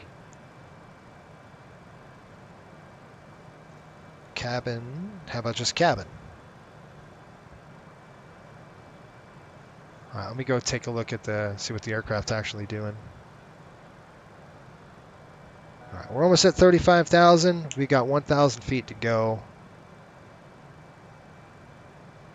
Okay, the relief valves opens 8.32. Yeah, there's a positive and then a negative pressure relief. So I wonder though, will it throw like on the 737, right? I know that aircraft real well. You're going to throw you'll throw a alt. It'll throw a caution on you, and you'll get it, and it'll flip to the alternate mode. Will this aircraft do the same? And I'm sure it would, but we're going to take a look right now because I want to make sure that what we got is correct. Now we're at 35,000. We're at cruise, so let's take a peek. All right, so our cabin is stable. Our cabin altitude is stable, and our diff is fine. So we're doing all right. But I definitely want to look into the system a little bit and the QRH for sure, just to see what it would do.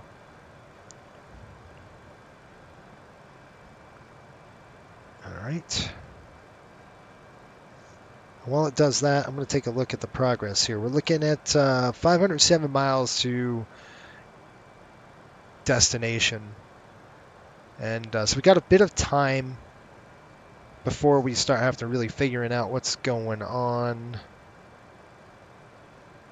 Man, let me look at this. I've got my iPad. That's why I'm like, where is this thing? Temperature, fuel conversions. I don't want any of that. Takeoff thrust, takeoff speed, approach speed and weight, cruise charts, holding charts. Wait a minute. Do I have the QRH? Yes. Where's our systems? Abnormal and emergency. One engine and op, one engine long range. It just looks like it's charts. So I might have to go to my other one. I have two of these.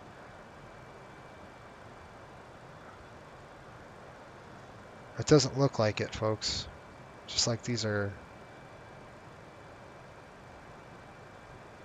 Okay, long ranges are just charts. That's not going to help me. All right, let's try this.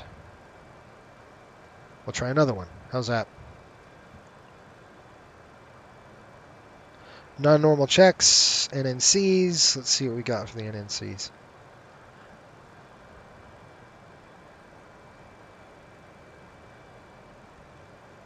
Gary, what's going on? How are we doing on a Friday night? We're doing all right, man. We're just kind of digging into the pressurization system, making sure it's good. It's kind of a little funky before.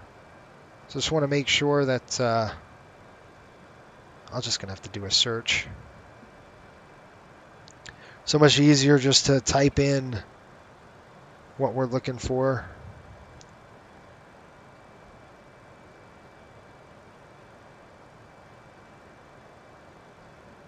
And it will tell us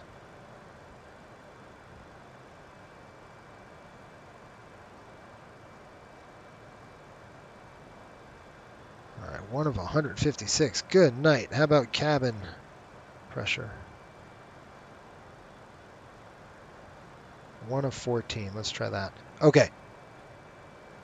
Rapid decompression, cabin altitude warning. We didn't get that. So if cabin pressure is uncontrollable, you would do these things. It doesn't, we're not there, right? So I'm just kind of looking at systems. Cabin pressure landing, pressurization rate knob is on max if we had to.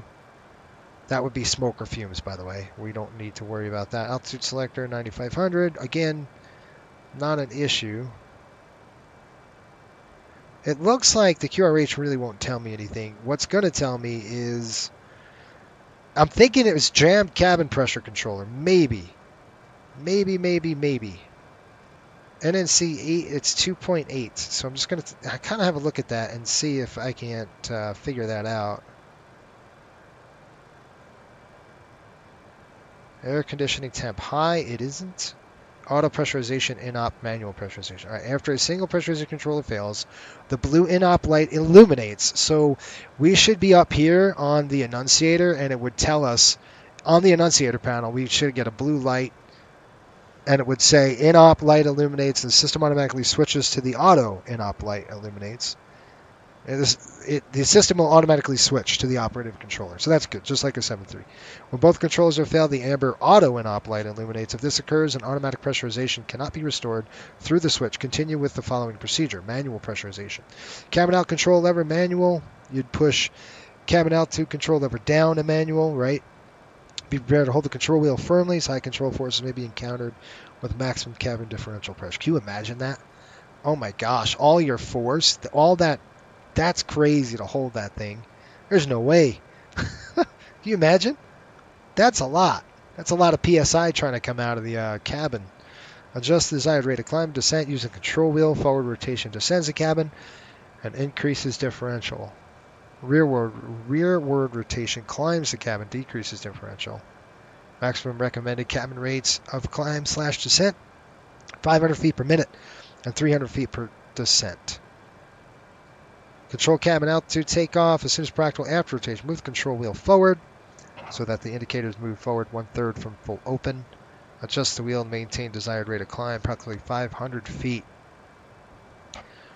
Cruise. It's easier when you're at cruise. Descent.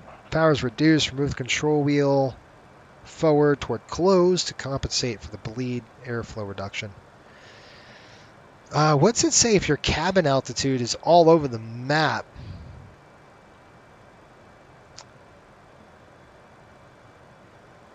It's weird, huh? You know, we'll take a look at that on the next flight. If you guys would... If you would remind me, because our next flight we can take a look at the cabin climb or the cabin rate and see what it's doing. And then we can go from there. Right now it doesn't look like we've got an issue. If we did have a jammed cabin pressure controller, attempt to gain manual control of the pressurization system by performing the auto pressurization in-op manual pressurization procedure of this section. If unsuccessful, accomplish the following procedures. So you would do radio rack switch, fan, no smoking on, initiate descent, air conditioning supply 1 off, maintain comfortable cabin descent rate by varying throttle on side of operating air conditioning. So if it was jammed, that's what I was suspecting, that the outflow valve was stuck, but I don't think it is. It's fine because it looked like it's doing. But that's kind of what I was expecting right here. And I'll show you the QRH. This is what I'm looking at. That's kind of what I was hinting toward. It might be a jammed outflow valve, essentially. But I think we're good.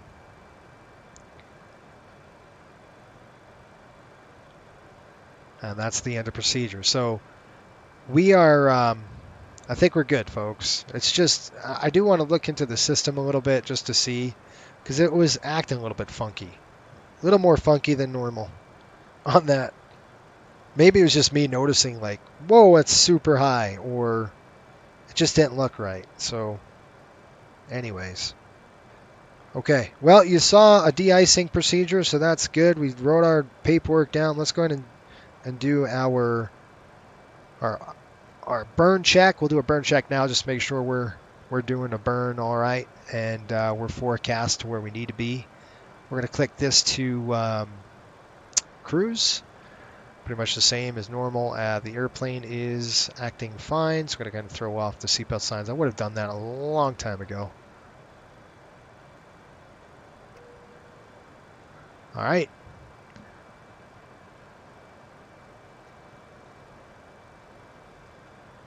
Yeah, the cabin rate was all over the place. That's what I mean. It was just weird. I don't know. We'll have to look at that next time. Usually it doesn't bounce like that, right? Usually it's pretty stable at 500. But this thing was bouncing from 500 to all the way up and down. It was kind of weird. It was just, suspect. That's all. All right, we're going to go over Mosby and then GB. Let's go ahead and get GB done. We'll get GB in first in our flight plan. If I could find the flight plan, that would be excellent. All right, let's go and pull that flight plan up. And then we'll get an update on how close we are. GB, we're looking at fuel about 16,100. So we're 16,007. We should have 16.3. So we're burning right on target. Okay. As of right now, we're approximately what, 25 nautical miles away from GB. I'll go ahead and set this heading better. 0.74. We really should be at 0.76. So I'm going to go ahead and punch in our cruise. And we're going to go 0.76 is what we want. Execute that. Here comes the throttles. Here comes the burn. Right now we're forecasted to be burning like we should be. And I'll show you on the paperwork what it says. Over GB right here, this one, 16.1, we're going to be estimating GB as 16.3. We're still about 17 miles to go. Mosey, we're at 7 nautical miles, 6.4. So we can, 16.4. So I'm going to write 16.4 down here. The winds, 241, 127. What are they in actuality? I don't know, but it's 131-ish. So 131, a little stronger than anticipated, which is nice.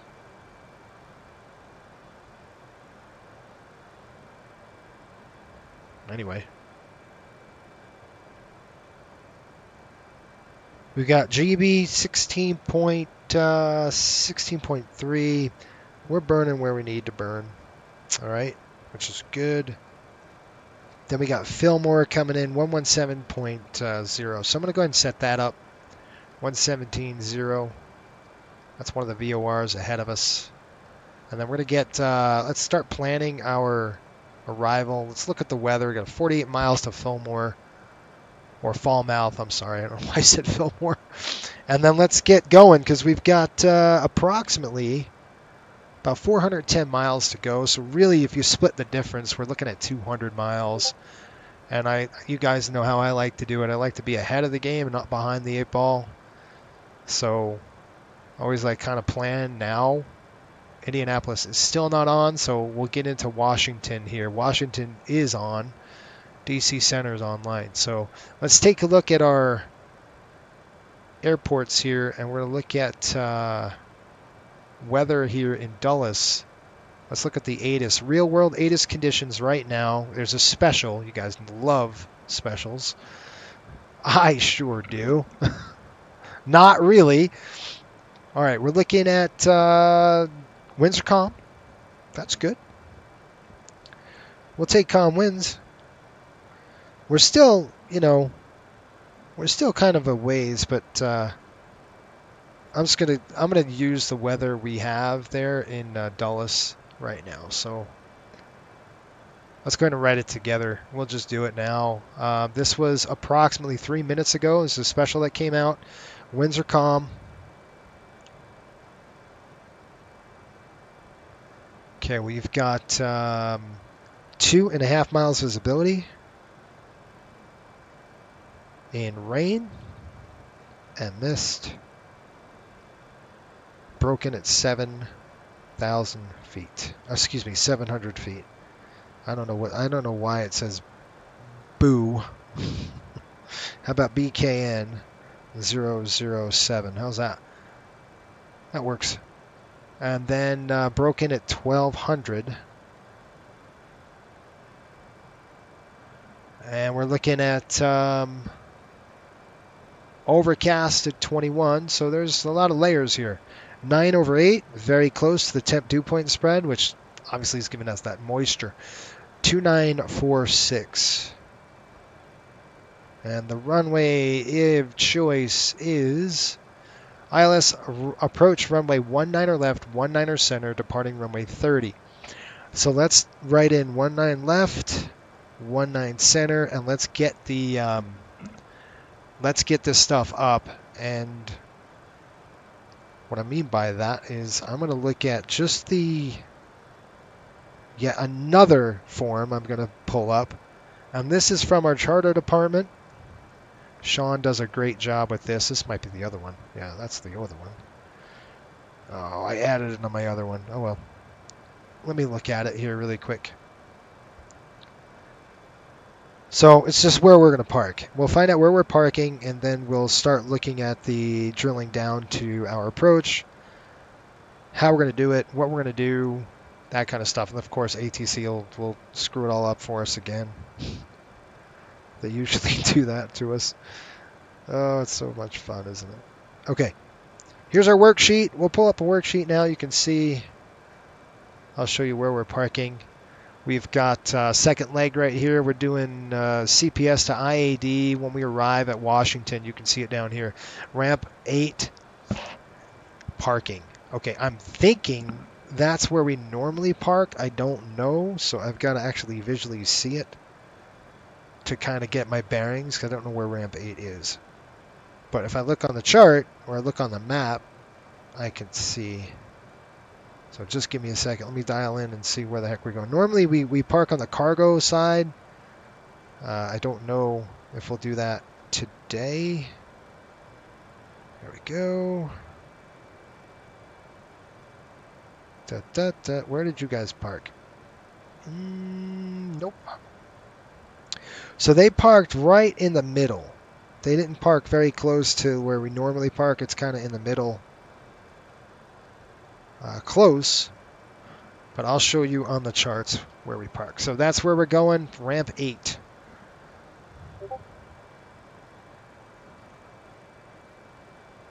All right, folks. This is kind of what you got to do with all this stuff. There's a lot of logistics, all this good stuff that you got to take care of when you fly these charters. Ramp 8. Don't know the time or anything else like that. Okay, we're going to do 19er left or 19er right. Let's see what we got in terms of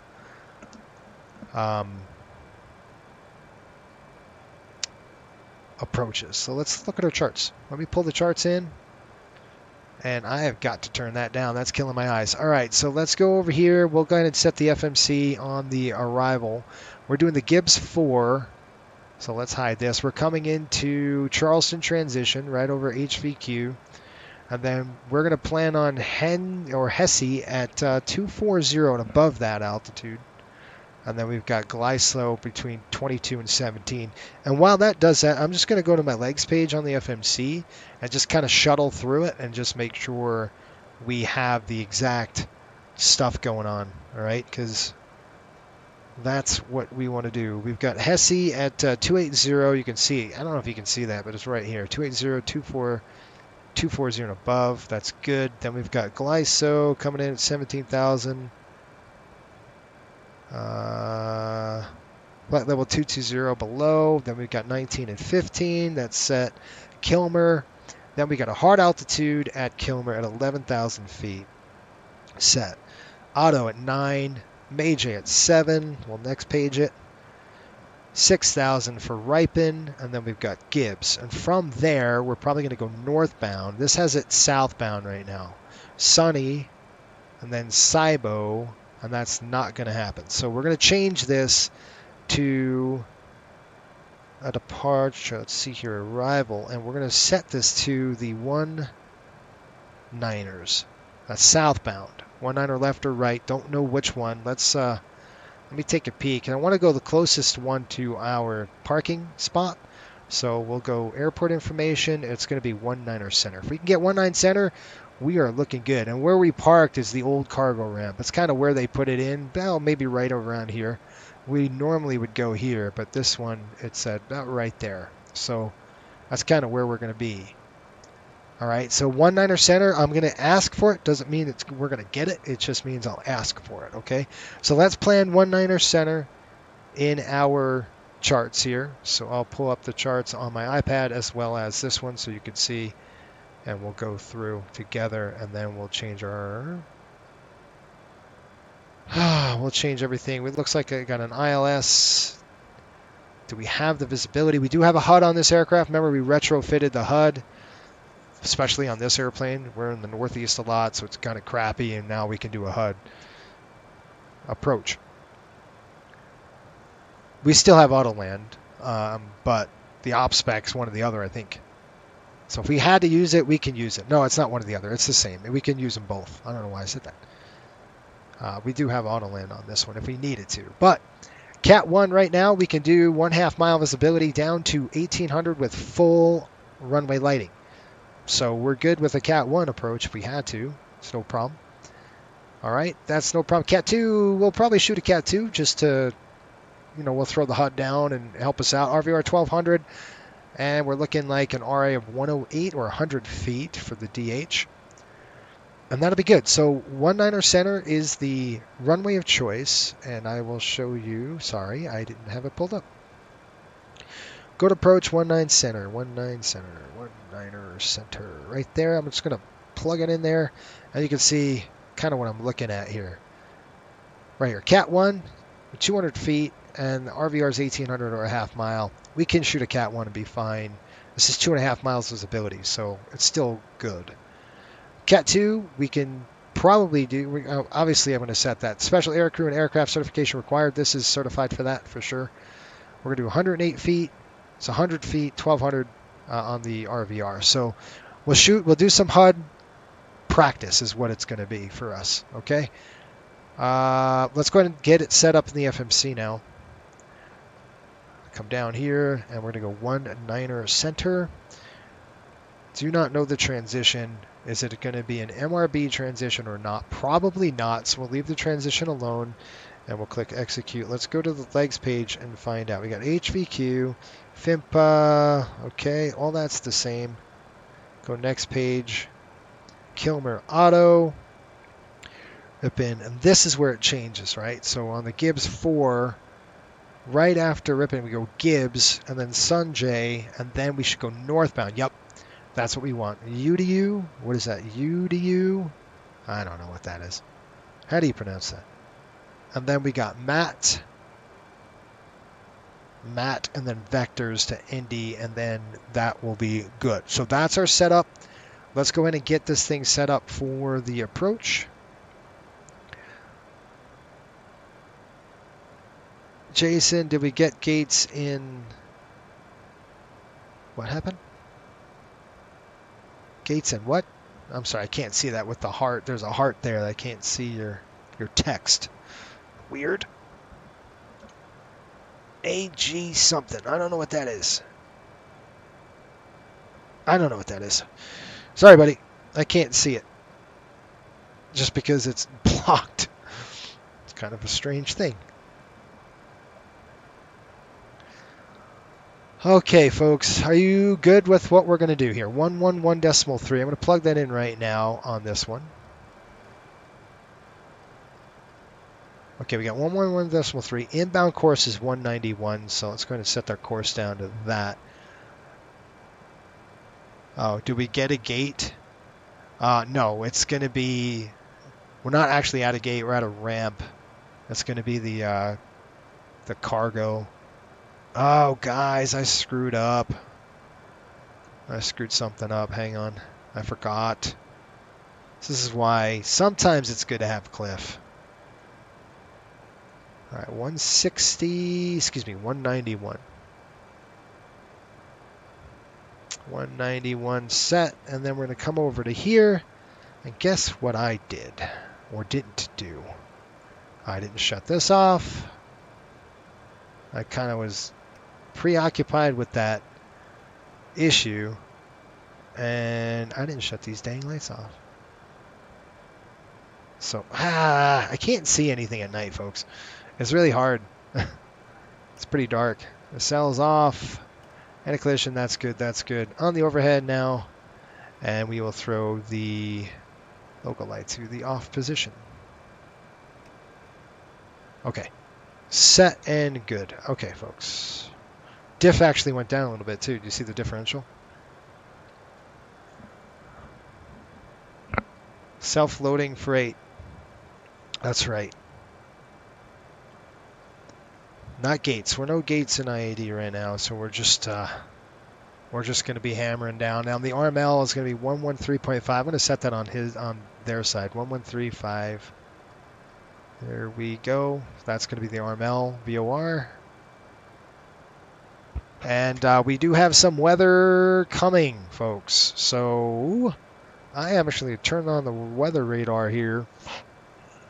We got turbulence definitely as we get closer to the airport. And let's see what the radar throws. Yeah, it's not too bad. Just light stuff, but still enough to... There's nothing red or anything. All that's passed out away from us, which is good. I'll show you here in just a minute. Let's go ahead and get rid of that. We'll turn on our weather features. The radar is on, and you'll see it just kind of populate up here.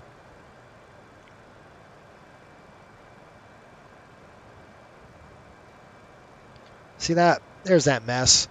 So you will land in rain. Yes, we will. We for sure will land in rain, no problem.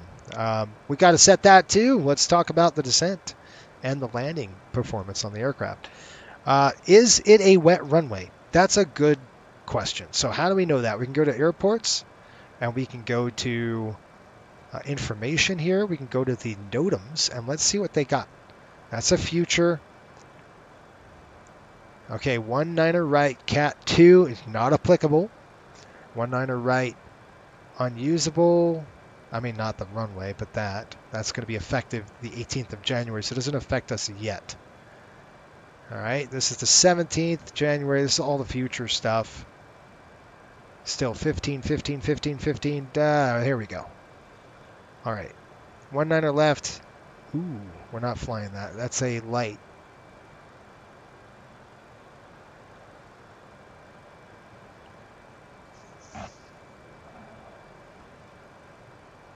Okay. So I got nothing in terms of wetness on the runways. Another thing we could do is check weather. We can go to ATIS. Does it throw us a code? Half-mile light rain and mist. It's just rain. It doesn't give us a braking action. So we're going to assume it's good.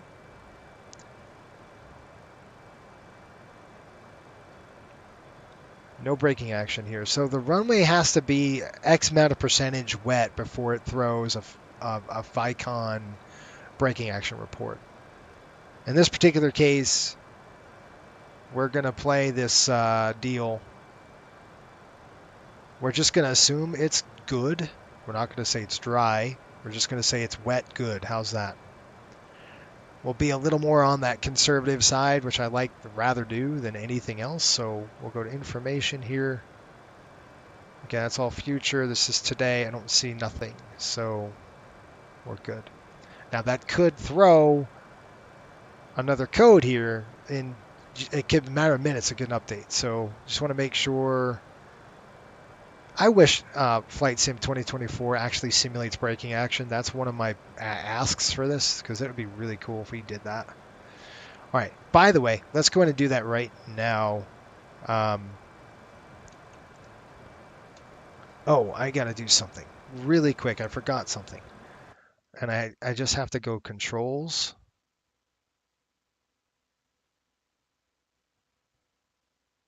Boy. Okay, rudder controls are the 80. The yoke was the A300. I wonder why that was. Who put that there? The A300. Who flies that plane? Hint, hint, wink, wink. Maybe for the 1000. You never know. Yes, it's coming. We'll do an A300 on a freighter. We'll do something like that. I don't know.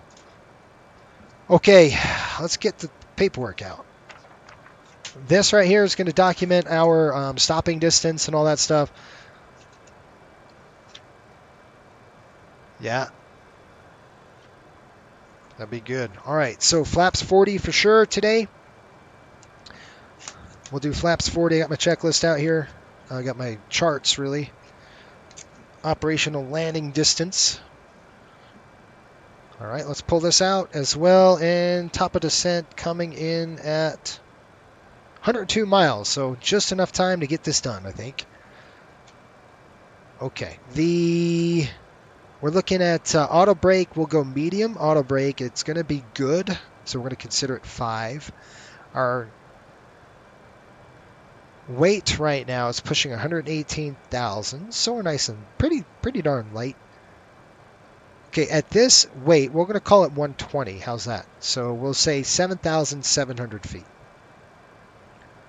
You guys know I like to do this. This is a big deal. All right, so at 7,700 feet, the airport is sitting about 300 feet. So we're going to call that, and that's, by the way, we're going to actually call that good. Hold on, 7,700, hold on, give me a second. Make sure I got this right. Yeah, 77 at medium auto braking. 7,700. With me? Everybody's with me on this? We're going to call this good. We're not going to call it dry. And we're going to say altitude in feet. It's pretty much 0. It's almost at sea level. It's not at 2,000 feet. So we're going to say it's good. We're going to knock off 200 feet from that run. So you're looking at 7,500 now. I'm writing this down. 7,500 feet, we're good. Now we're going to do some corrections with our winds. We have calm winds, so I'm not going to add or subtract anything there. Are we above or below ISA? What are we right now sitting? 9 degrees. We're below, slightly. Are we 10 degrees below? No. By like 4. So we're not going to add or subtract anything from that. Is the runway up or down sloping? Well, that's a good question. We've got 269 on one side, 286 upslope. It's an upsloping runway, probably about a percentage. So I will add an upslope percent. It's going to go upslope 1%, we'll say that. And we're going to knock off 150 feet. So we had 75, right? Ish. We'll say it's a degree up. Probably not that severe, but 73.50. We'll call that. How about that? 73.50. What do we need on this runway? It's 11,500, and that is not usable. So usable runway is approximately on 19er center. 19er center. How about 10.4? 10,400 feet required. We need 73.50 for this with flaps 40. Now, what does the aircraft say? We'll do it again over here, and that's just old school stuff. Okay, and do I have an FMC override on this? No, okay, good. We're going to go to performance, we'll go to landing, and we're going to go ahead and plug it in here. IAD, it's not going to be dry, we're going to call it medium. We'll call it good medium, or just good, straight up good. Winds are 0, or calm. The temperature was 9 degrees. Ref, we're going to add 5. The runway is going to be, we're getting bounced around here. Runway is going to be 19er center. Flaps are going to be 15/40. QNH approximately 29er 46.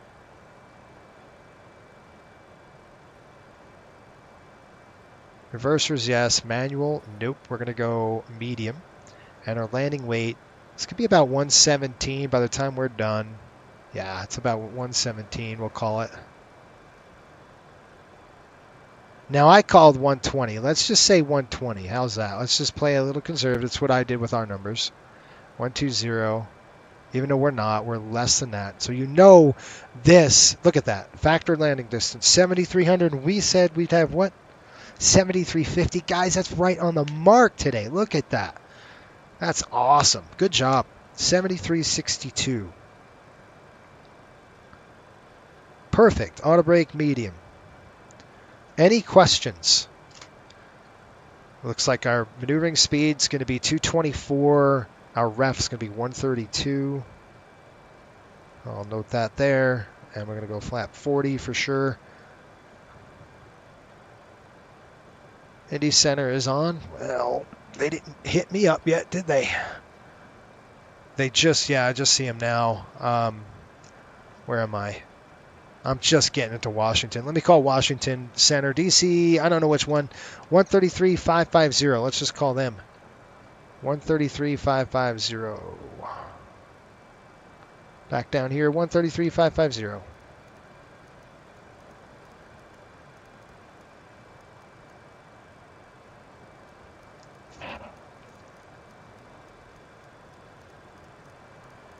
Man, I hate when I do that. It's either going to be one or the other, and I don't know which one it's going to be. Just taking a stab at this point. All right.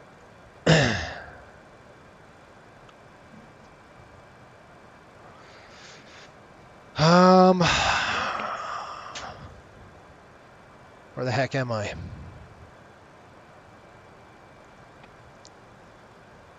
Give me a VOR here. Elkins, south of Elkins, probably about 50 miles south, 620, 40 miles south of Elkins VOR. Let me call him up. It could be one of two frequencies. I don't know.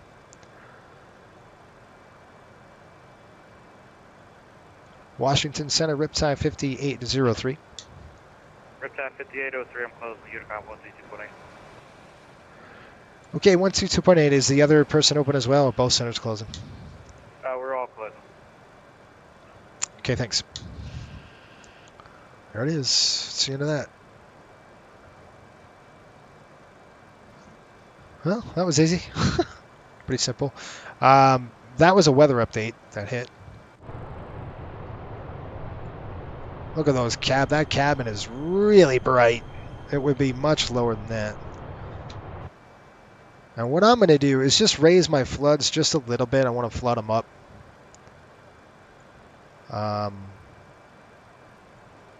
Just because. Okay, I'm going to go ahead and medium. That's it.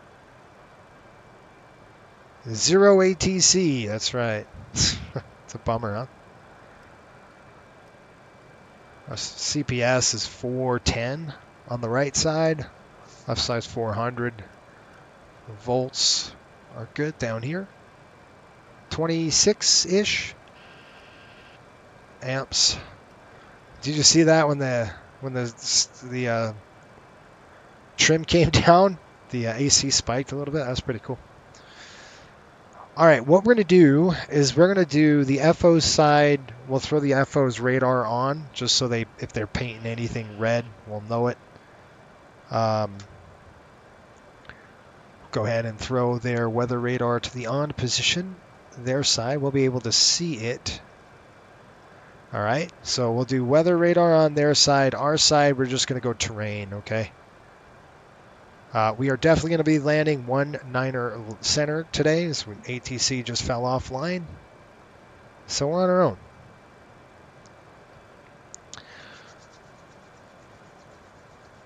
Jeff says, good ops focus tonight, Jason. Your best streams are you by yourself with an ops focus. Yes, I agree. Cliff definitely screws it up a lot. There's confusion. There's a lot of, I wish we can get a good, solid shared cockpit going on, like where there's no bugs, because that would be ideal.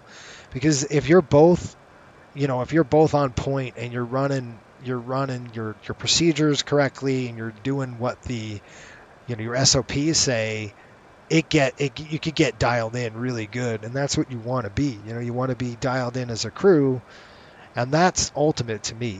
Like forgetting the lights, the FO would have covered that, right? The FO would have saw that and said, you know what, let's go ahead and cover the, they would have done their flow, and I had my flow as well. So things wouldn't have been missed like that. But so there are some benefits. What's our ground speed? We're doing 569 over the ground. Whew, that's nice. We're almost there, folks. Did we get gates at Indy? I mean at Dulles? No. Are you talking about Coastal Airways? We don't fly to Dulles if you do, but we don't fly Dulles yet, at least. That's not there yet.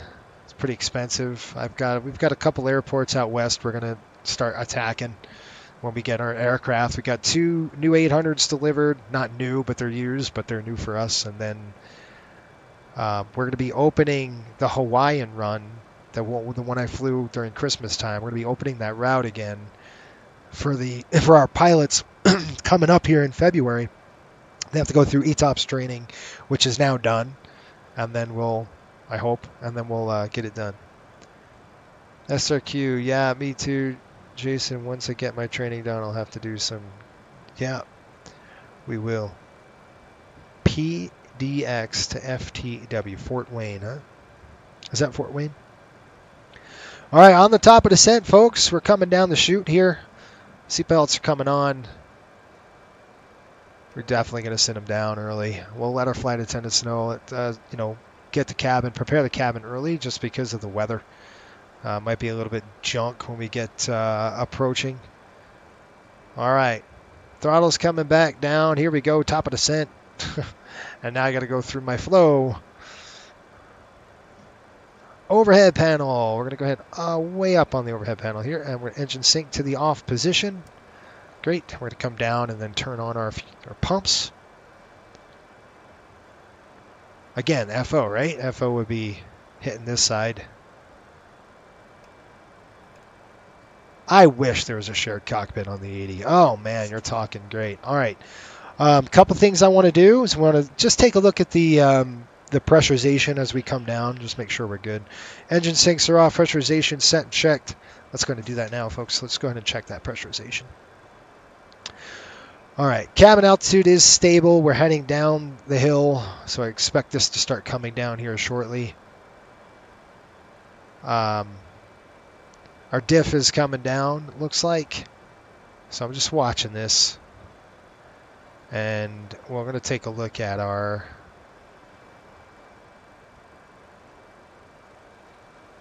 Man, I don't know. It won't even start coming down until we get way low. So pressurization's checked. However, we're going to watch it. Okay, so just normal. We'll just watch it. Okay, we've got hydraulics are on high, and we got good pressure on the pumps. Reservoir is looking good, and the pressure is up. 16 viewers, 3 likes. We need 16 subs. That's what we need. We need 16 subs. And not. So if you're new to the channel, hopefully you've got something out of this, on what you can do with flight sim, right? How you can do, how you can use flight sim to perform real world operations, and that's what I hope you got out of this so far. Notice how we did a lot of things, even when we were questioning our pressurization. Well, we just didn't keep climbing. You stop the climb, figure out what's going on, run the QRH. Is there an issue or is there not? And then you say, okay, everything should be working. And then you would say, if the horn goes off, the masks are on, we're going to dive down to 10,000 feet or whatever. Then you'd have to check your terrain, make sure you've got a good drift down and all that good stuff. And not drift down, but you see what altitude you can maintain, and have terrain clearance. So all those things you have to take into consideration. Hopefully we did that for you. All right, hydraulics are good. Altimeters, and we'll do transition altitude when we get to 18,000. Our landing data and our bugs, they're set. Descent checklist is complete, folks.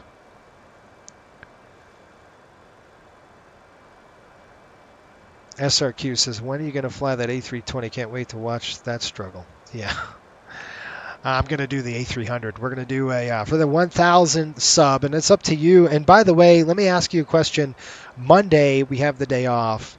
I'm going to fly 2 legs early. I was going to do the entire day, but I can't. My family's off too, so we're going to go and hang out as a family. So what I want to do is get my speed down, because right now we're going to need some drag. There we go. We're getting awfully close to that barber pole, and that's probably what that message is. Yeah, drag is required. We got it. There we go, airplane. So what I want to know from you folks watching right now is what you'd like to see on Monday morning. It's going to be pretty darn early, though. We can do probably get 2 legs in. Do you want to see a Caribbean run? I'm in Miami right now. I'm also, but you've seen the CRJ. I did fly the CRJ earlier in the week, and we're in Myrtle Beach right now, so we can go from Myrtle Beach, Raleigh-Durham to Islip, which you've seen already, or we could, I could try to get. I probably won't get the 800 down to the Caribbean, so we might have to do, one leg down to the Caribbean in the 800 from Miami to San Juan, Puerto Rico. That's an option. Unfortunately, I can't do the entire day. I would love to, but I'm stuck. Kind of stuck doing that stuff.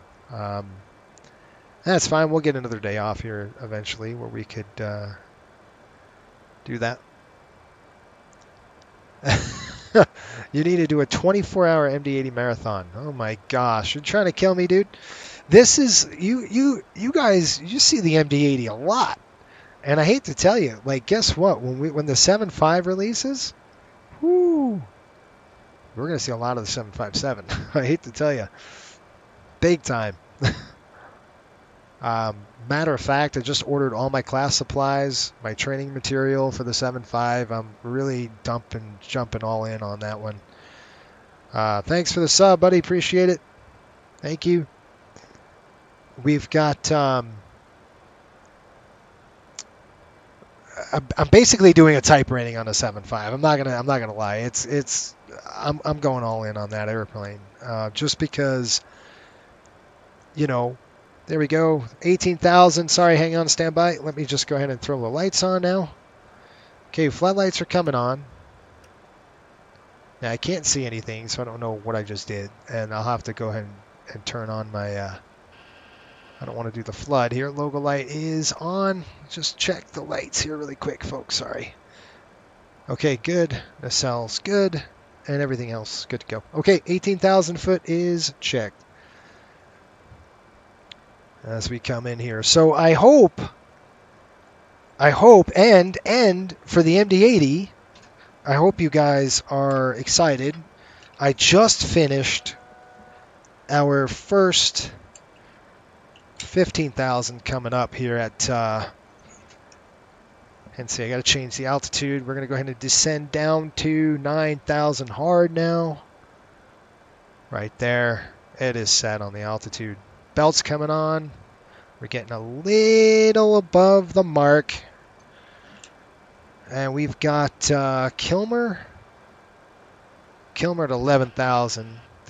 Nope, we're still too high. Let's go VNAV. That's VNAV. There we go. VNAV descent coming back on. Here we go. We got to drop. Stop, drop, and roll. Here we go.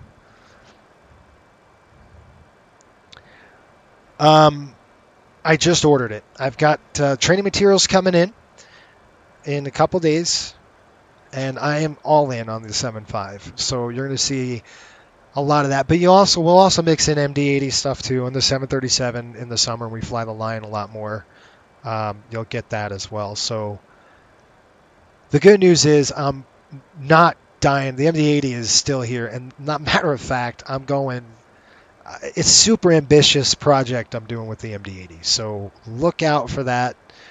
I just finished a series of 15 videos in just MD-80 training systems, but there's a lot more coming. So you're going to be getting a full-on airline style CBT training on the MD-80, which will hopefully be available. I don't know when, but it's coming. I just finished 15 videos, so we got the breakout. Here we come. We're a little bit high on the profile, folks. So we got to catch up. Speed brakes are out, full extent. I see how we're diving. We're dipping and diving. Coming to auto, 9,000. We'll probably make it, looking at the green banana.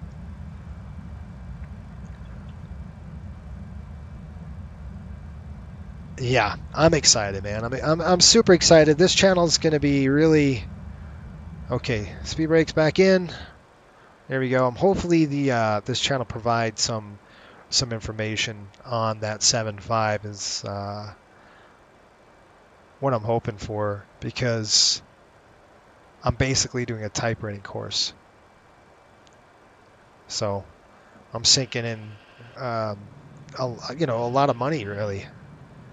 Not a ton, but enough to get all the course materials. I've got the cockpit posters coming, mounting them.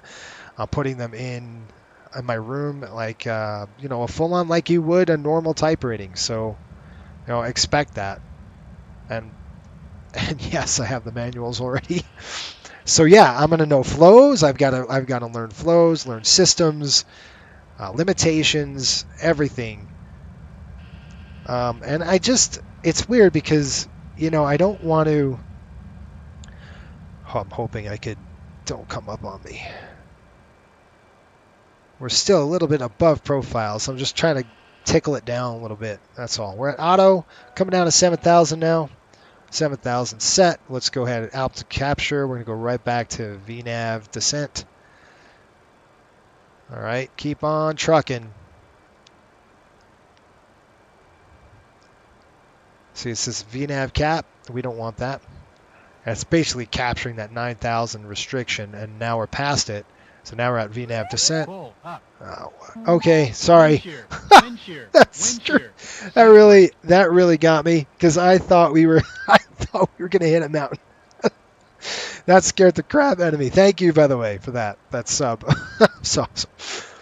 I wasn't expecting that. That was awesome. That got me. Did you see me? I was like, what's going on? We're hitting a mountain right now? Anytime you hear the whoop, whoop, it's instantaneous. Grab the yoke and yank it. You guys hopefully you got a kick out of that. I sure did. That was funny. All right, so we're a little high again, and just watching the profile. Not too bad. We could definitely correct this. Coming down the chute, folks, let's talk about a couple things. One is, are we in the ice? And it's a good idea. I'm just going to go ahead and extend these. Just get them out there, and then I can just, once they're hanging out, I can turn them on just to see what we got. Are we in any cloud? Doesn't look like it. I'm expecting so soon. And the reason why I'm saying that is just because we're 11 degrees, so we're good. All right, there's 7,000 coming over to Ripon. Ripon's at 6,000. Here we go down one more notch. VNAV cap is on. And let's go VNAV descent. There it goes. All right.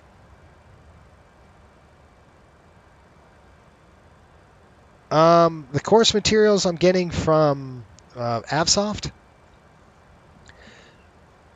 So that's where I've ordered them from. Cockpit posters are coming. I got to mount them on, yeah, it's bumpy. We're just getting into some bumps here, folks. I'm feeling in my seat. And now we're in the soup. Okay, we've got clouds, so we'll just kind of keep our eye on the icing. We're at 12 degrees, so we don't need any, engine anti-ice or anything like that. But we're going to keep our eye on it, okay? Through 6,000 feet, we got 6,400 to go here. Not to go, but we are at 6,300. 400 to go. We're looking at DH of, if somebody could get me a METAR report just to see what we're looking at, that would be very helpful for me. So if you folks in the chat want to do the METAR, that would be great. Go around, I'm going to throw that there. And then last thing we're going to do is set our DH at 100 feet, because we're going to do a Cat 2. Now, we had a special before, so I don't know where we're sitting right now. The weather has definitely updated. I can pretty much guarantee that. I don't know if it got worse or better. I'm expecting it to go better just a little bit. Let me see. Weather is 6 minutes ago, folks. All right, we got another special. Calm, 1.5 miles now. Light rain, mist, scattered at 200, overcast at 8, 9 over 8. 2942, and our pressurization is looking good. 2942. 2942. 4.2. Look at that pressure. My goodness, that's low. Have you? I don't think I've ever seen the pressure that low. 2.9 or 4.2. Good night. That's low. Thank you, by the way, Sean. Appreciate it. Potomac is on. Surprised they didn't call. Are they? Potomac is not on. They are not on. Nobody's on. I didn't see anybody. By the way, shoot's on, folks. We're through 10,000. So members in the chat, do me a favor, throw the chutes on. Washington Dulles traffic, EPS 458 Heavy is on the downwind runway 1 left. Washington Dulles traffic. 1 left? What? ILS approach 1 left? Confirm you're on 1 left, not 19. Dulles traffic, United 2412, A306. Lining up and taking off, running 19er left. Dulles traffic. There we go. There's 19er left. Correction traffic, 19er left for EPS 458 Heavy, 19er left. Roger, thanks. I was like, what? Wait a minute. We're going the wrong way here. All right. We're good. Sometimes that could happen. All right. So we're at 6,000 feet. We've got to get our butt down to an altitude of 5,000 at Hoosier. And we're basically going to set ourselves up on a nice downwind here. And the ND, we can be about 2,700. So I am going to just elongate the downwind just a little bit. So we're doing we're doing 240. I want to slow it down just a touch. So I am going to take over here and say, all right, let's get you down to about 226. Maybe say 230. It's not that bad. We'll slow it down. Okay, we're basically turning a downwind now. I'll call them up and let them know on the Gibbs 4. Dulles traffic, Riptide 5803 on the Gibbs 4, just heading to Sanjay, expecting runway 19er center. Dulles.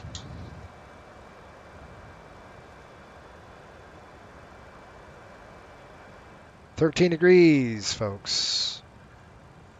Okay, we got Matic, and then one from Matic. We'll go ahead and basically turn base, and then we'll drop in. We'll start slowing the aircraft down. We'll probably start our descent down to the altitude of, let's go 5,000. So one little notch, set it, and I've got the aircraft right now. We're going to go vertical speed. I'll go ahead and set my V speed about 900,000 feet a minute here. Also going to set my speed here. We're going to FMS override, and I will set it down to 230. Just above minimum speed here. That's maneuvering speed, I should say. There's 5,000 coming up. ND, we should be at 2,700, so we still have a long way to go. Hoosier is at 5,000. It's kind of where I'm going to intercept it out at the initial fix. The initial approach fix at Hoosier. I want to give us a long way in. Just because of the weather, right? We're going to set it up. I'm not going to try to slam dunk the thing. Can't see a darn thing anyway. 1.5 mile visibility. We're going to throw this to the on position. IMC is set, and we will dump our HUD in here just a minute as we kind of turn base. Now, one thing that could help us is if we go to legs, and I'm going to get this on heading select. Okay, so right now we're on nav track. I'm going to go ahead and select heading select. Okay, that's just going to keep us pointed in this direction. I can make this change on the FMC, and that's what I'm going to do. So I'm going to go to arrivals, departures, 19er center is what we want. So you could see MRB transition, and I'm just going to execute that, and then you can see what's happening here. See, it just gives us that extra kick here, and we're going to go to Hoosier, execute. And I don't have to worry about the airplane doing anything stupid because we're already set for it. So we're going to turn on the IF here shortly. That's that Hoosier. You can see right here, just kind of come in just a little bit there. And we're just going to be nice and easy. We'll get the slats here in just a minute when we start our turn in. And looking at 111.3, that is set. We've got 191 on the course inbound set. Good stuff. We want to intercept from below slightly. Okay, because right now we're on profile. And I'm going to go ahead and actually test that. If I can see right there. There we go.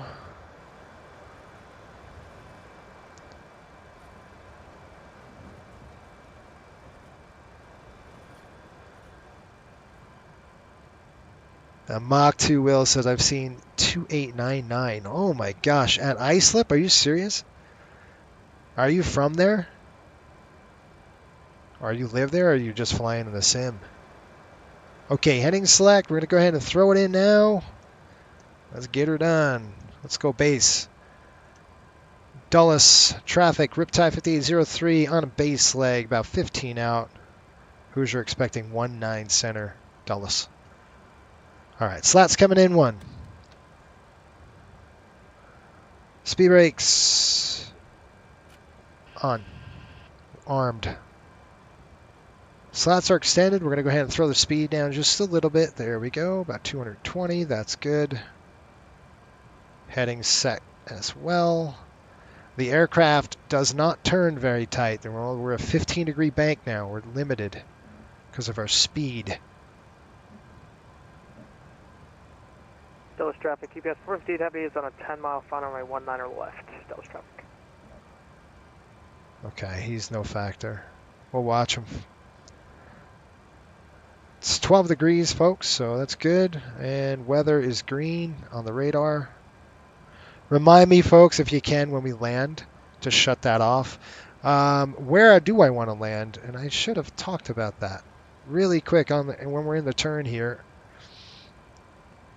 Keep on turning. Keep on turning. Give me a 30-degree. Okay, we want to land between Yankee 1 and Yankee 2. That's going to be about 1,000 feet and 1,500 feet.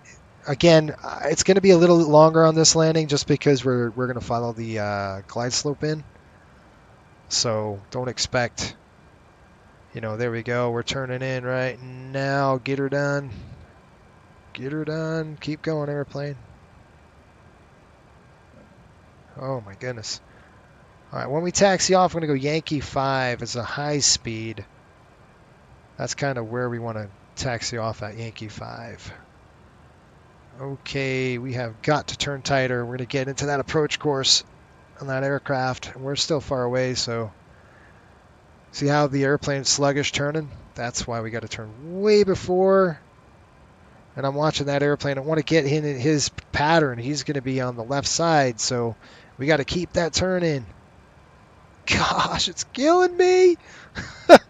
We're about 15 miles, so we're no big deal, but he's on a 10-mile final. We're going to keep turning in there. We just blew the ILS. You can see how it was just too tight for the aircraft to turn in. Now from Portland, Maine. Oh, cool. Just looking around the airports, ForeFlight. Portland, Maine's beautiful, buddy. I was just there a few years ago, and man, I did some striped bass fishing when I was there, fly fishing, and it was fun, real fun.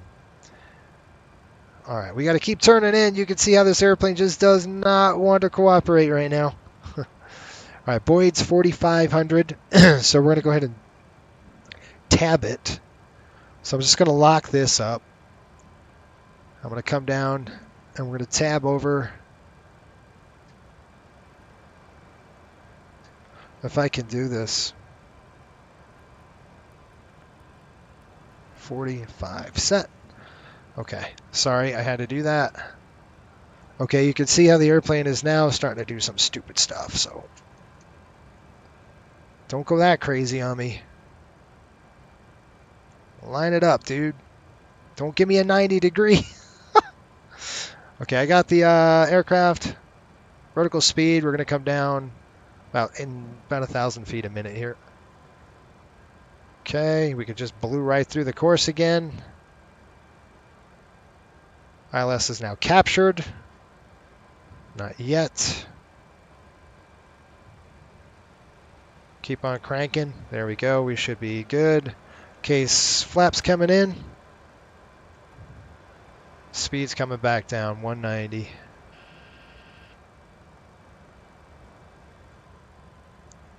Okay, we're still tracking. We're still tracking. Arcway coming down, 4,500. We're on the glide slope. Okay, we're hooked up. Localizer is captured. Speed's coming back down. Flaps are coming in. 15 now. I'm gonna have to dump the gear. All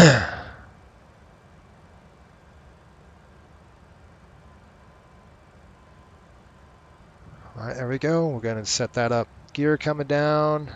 Right now, gear down.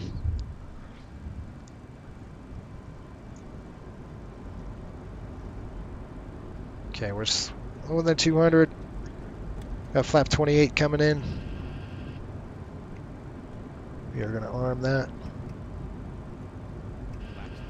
Arm flaps 20, good. We're gonna go flaps 40 here in just a minute. We're gonna get a little slower there past that 180 mark. All right, stand by. Flap set 40. Armed, landing check, please. Landing gear. We got down 3 green. Ignitions on alpha. Spoilers are armed and ABS is set. Flaps 40 with green light. Landing checklist is complete. Weather check is 26 off to the right. So we've got a right crosswind at 26 knots. The airplane is now hooked up. Speed's coming in. And Dallas traffic, CPS 458 heavy is clear up on my 100 left. Washington Dallas traffic. Dallas traffic, Riptide 5803 on final 19er right, about 10 miles out. All right, so if you look at the HUD here, we are lined up in the box. And I'm just going to give it a little bit of oomph. There we go, just to help the aircraft out. We've got a crosswind here, 21 knots. Weather check. What do we got on the winds here, folks? Calm winds, it says, so those winds should shear down and die down on us as we get a little closer. 2,500 on the mark. And basically, you want to fly the HUD right into the box. And that's kind of what we're doing here. 200, we got 100 feet set for both DH.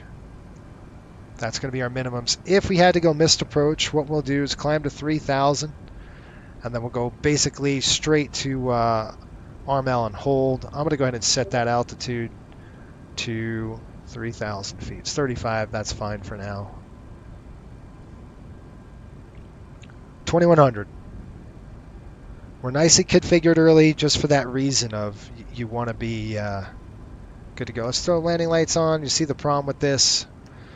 It's real hard to see, so you don't need to have these on until you got runway visibility. So I'm actually shut them off so I can see the runway better. And same with the nose light off. I'm just going to throw those off. Actually, don't want to retract that. So I want those on extended.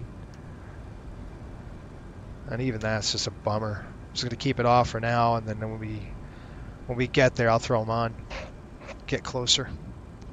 All right, Femco coming in. That's approximately 5 nautical miles away. Our sync rate's good. We got some rain.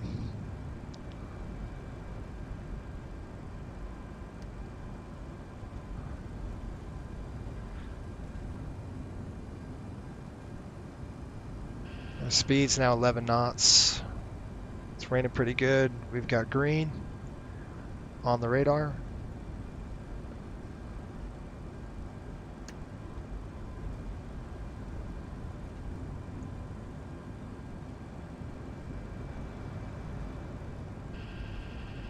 Man, I just can't see. Now, this is not good to keep doing this. This is a limitation on these things. 1,000 feet. Got the aircraft. 900.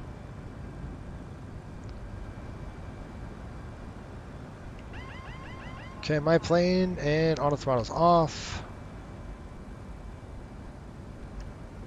Got the runway in sight.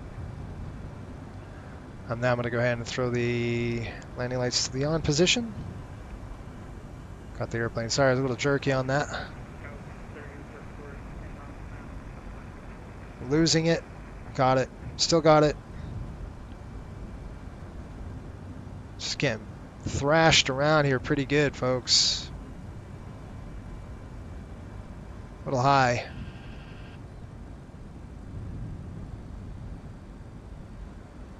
Good on speed. Check.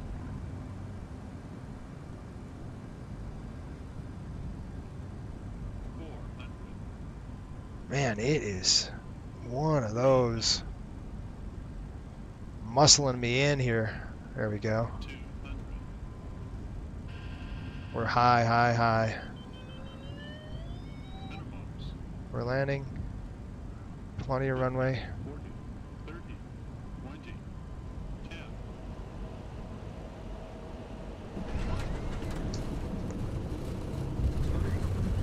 To reverse. Speed brakes. 1.3 on the EPR. We shouldn't go over that. You'll blank out. You could blank out the rudder. Out of 60. It is raining pretty good, folks. Welcome to Dulles. Go ahead and take this high speed off. That was fun. Nice fun ride.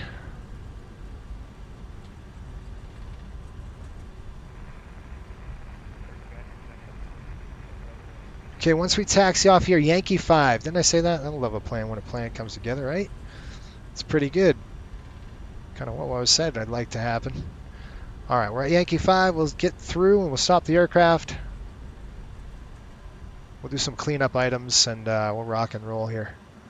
What do we got? Temperature is 9 degrees. It's kind of rain, snow mix kind going on. All right, we're at Yankee 5. That's good. Let's clean the aircraft up.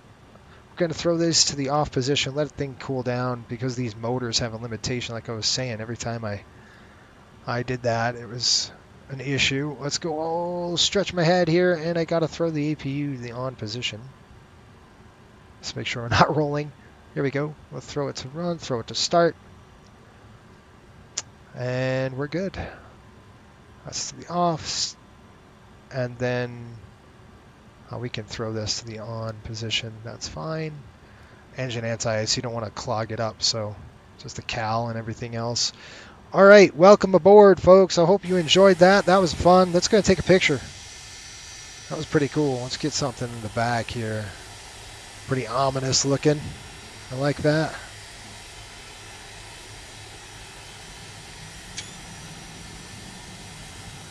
Nice. Okay, jump back in.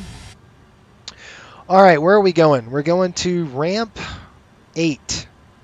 So it's basically this old ramp where I'm thinking it was. Let's call GSX. We'll pull up the flaps right now. We get the APU fired up, and then let's call GSX up. And let's see if they can track to where we're going. On the deck. Hey, John, how are you, buddy? Hopefully you're well. It's good to see you in CPS, man. That's fun. I was telling everybody we probably had dinner. All right, we're going to not the gates. We're going to the west ramp, I think. I appreciate the sub. That's awesome. Ramp 9, I guess. I'll guess with you.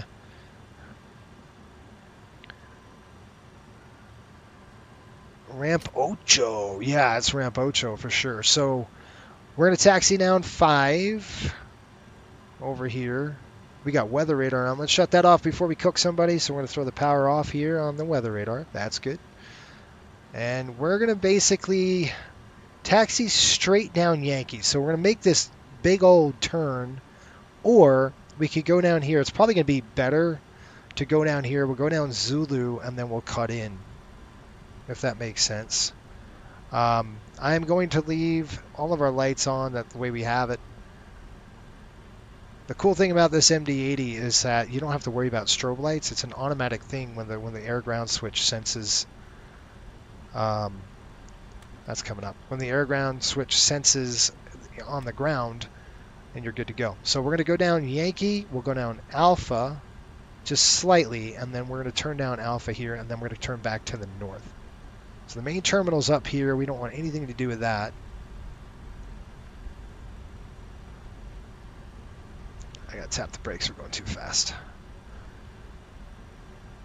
All right, and then we're going to go down Zulu. So this is Zulu. All right, we're going to keep turning this way, and then we're going to go up. And by the way, this scenery is from, I believe, isn't the scenery, I don't remember who does it. Is it, gosh, I'm drawing a blank. It's I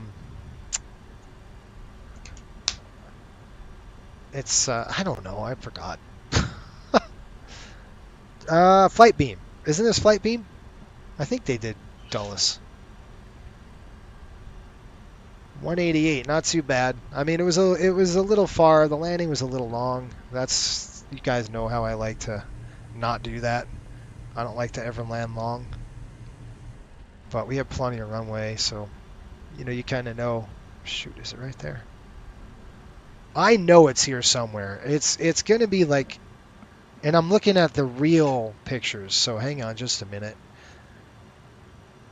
Let me just check this out just a minute before we do anything further. Okay, it's past. I'm looking at the real flight, right? And Sean does this. He does a really good job of this stuff. So 1, 2, 3. It's past that. It's saying old cargo ramp, maybe, which is right in here. I don't see anybody, do you? Stand by just a minute. Let me just take a look outside.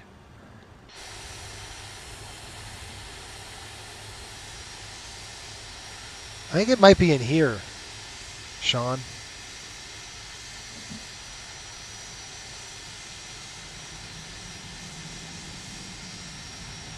So are we going this one? Because it looks like to me they're like in between Zulu 3 and this one. Because there is no 8. There's a 9. And I'm thinking this is one of these ramps. I don't know. Sean is my man, so he'll tell us.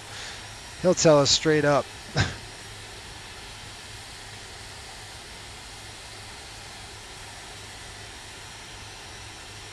Yeah, that is cargo. That's where we're going. But it's a matter of this one or that one. It looks like, looking at the chart, I can't tell. It looks like they're past this, but I don't know.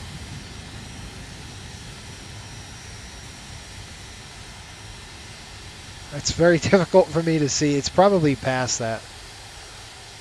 Yeah, that's fine. All right, let's go. Let's go up there. I think our guy's straight ahead.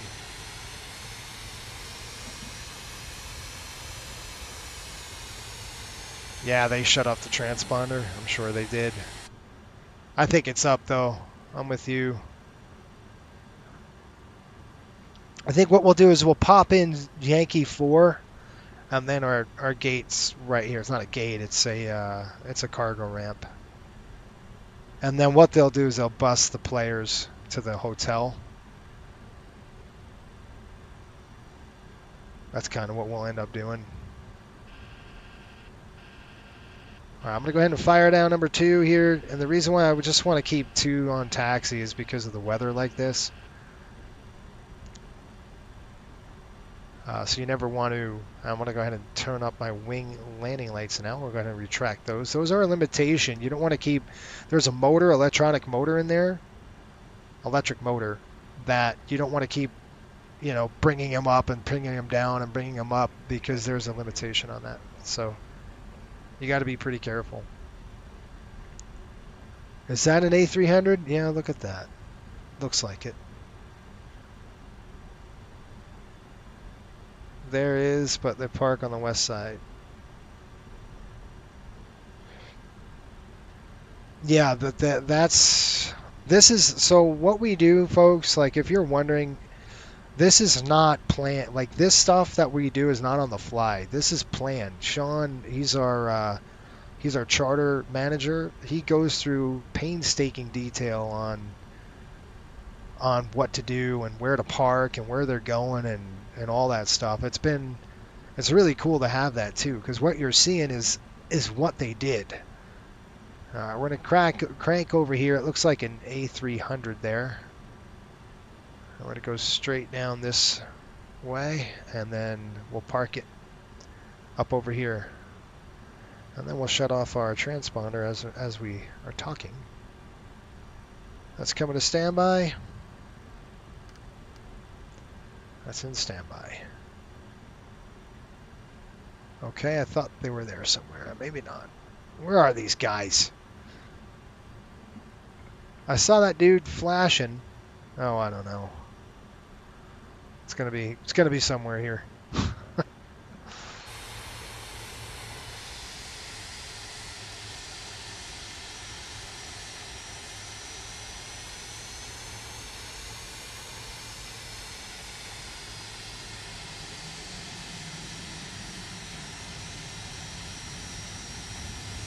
I gotta love the sound of these JT8s, man.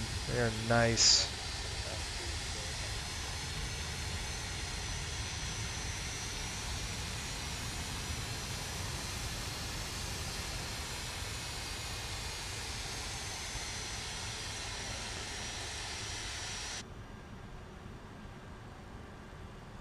Pretty much straight away anyway. I'll throw the nose lights off.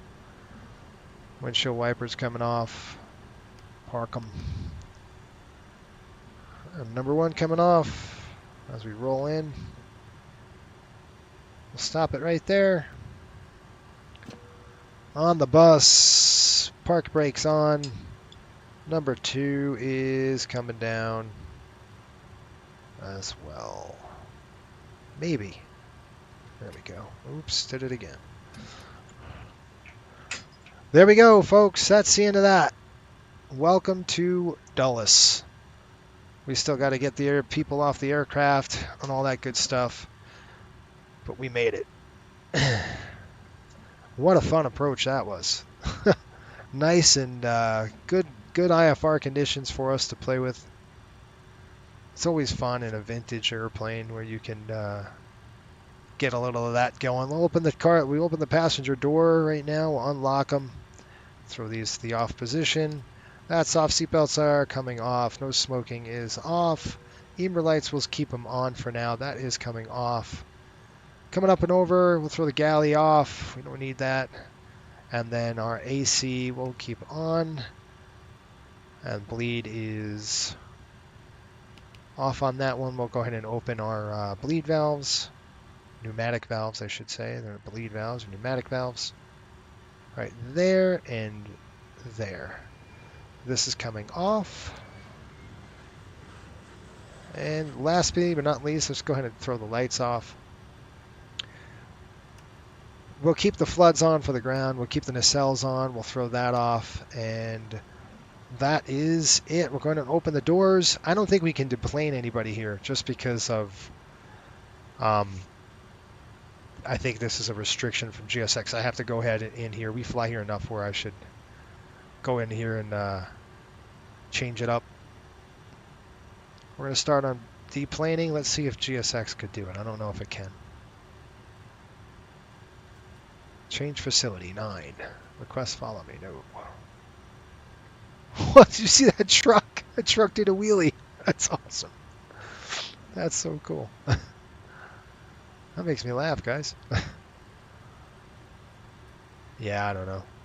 I'm not concerned. I don't know. I got to look.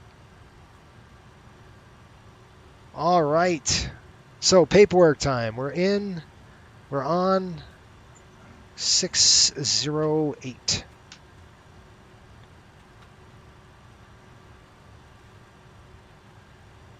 I think one of the ones near Zulu Yankee 4 intersection. Yeah, it's kind of where I'm weird. I'm in this in between area. That's all good though.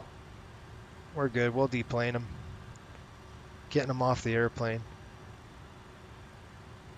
All right, last but not least, let's go in and we will file the flight plan. Or excuse me, we'll file the ACARS. This is our route of flight, and that's what we did. We'll go ahead and click this, we'll end the flight, and we'll log it. All right, the company took, so now we're getting paid. We just got paid for that flight, which is nice. Time in was, let's see here, 6:05, excuse me. And we're going to do some cleanup stuff. I'll show you what we'll do. Some of the paperwork as we get the passengers, the folks off the aircraft. I do need to come over here, shut the pumps off, get those pumps off the air, and then I'll show you the paperwork. Okay, oil quantity in was 13/14. And then we have hydraulic quantity is 12/12. And then last thing I like to do is just come over here. We're going to go down to our maintenance. We'll go open our fluid log, and we're going to put our fluid log in here. I missed it for CSP. Oh, I know why. It's because it crashed on me. Dumb thing. It's the 11th, 24. Station is IAD, the terminating fuel. We have 11.5. And then our oil is 13/14. How did that happen? That's interesting. Okay, there we go. I'm going to go ahead and shut the aircraft off and get it ready for the next flight here. We're running that APU. I hate that. They'll be off the aircraft in like 2 seconds. Only 60 people on this thing. I mean, they'd be evacuated like that. Get me on the hotel. It's early in the morning, folks. It's like 2 o'clock in the morning their time, or 1 o'clock in the morning, right? What's the 06? 05. Yeah, it's about 12 midnight their time. That's when they got in, apparently. All right, we have GPU. We'll go ahead and turn the GPU on just to have it. Let's come on, and we'll throw the GPU on the bus. 1, 2, throw the APU off. We'll stop burning the APU. 1 and 2. We'll throw that off. Emer lights, we'll get all that taken care of. Let's go ahead and do our flow here. Anti-ice is off. Galley, we already shut that off. Close that. Just a couple things. We're going to come over here, throw this to the... You can see now that drove straight open. Now that valve's way open, so... And then we'll just run this closed. Just about to the 15 here. There we go. That's good. Done. That's good. We'll leave it there. All right. Let's run the checklist. Shoot, you guys. Can I join the Coastal Discord? Something if you can. Yes, I can. All right, checklist time. We'll do it. We're going to be doing a terminating checklist. Parking brake is set. Flaps and slats are up. No lights. Fuel levers off. Hydraulics good. Beacons off. Hydraulic and quantity is checked. Securing, terminating. APU air supply is off. Galley power is off. Emer lights coming on here. Emer lights right here. They are off. IRS mode selector is not applicable. Outflow valve, we've done that. A beam 15 position. Pneumatic cross feeds, we're going to close those.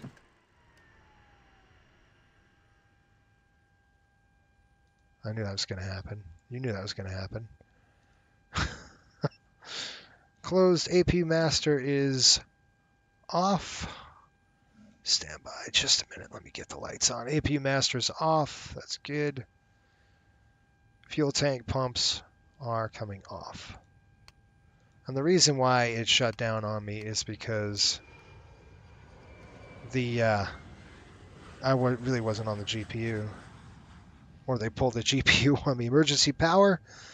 That's going to be right here. EMR power is off. We're going to go ahead and EMR lights are off too. Batteries coming off right now. 1, 2. That's it, folks. Good stuff. Just the way we like it. All right, we're going to the hotel. Where are we staying today? We're staying at, I'll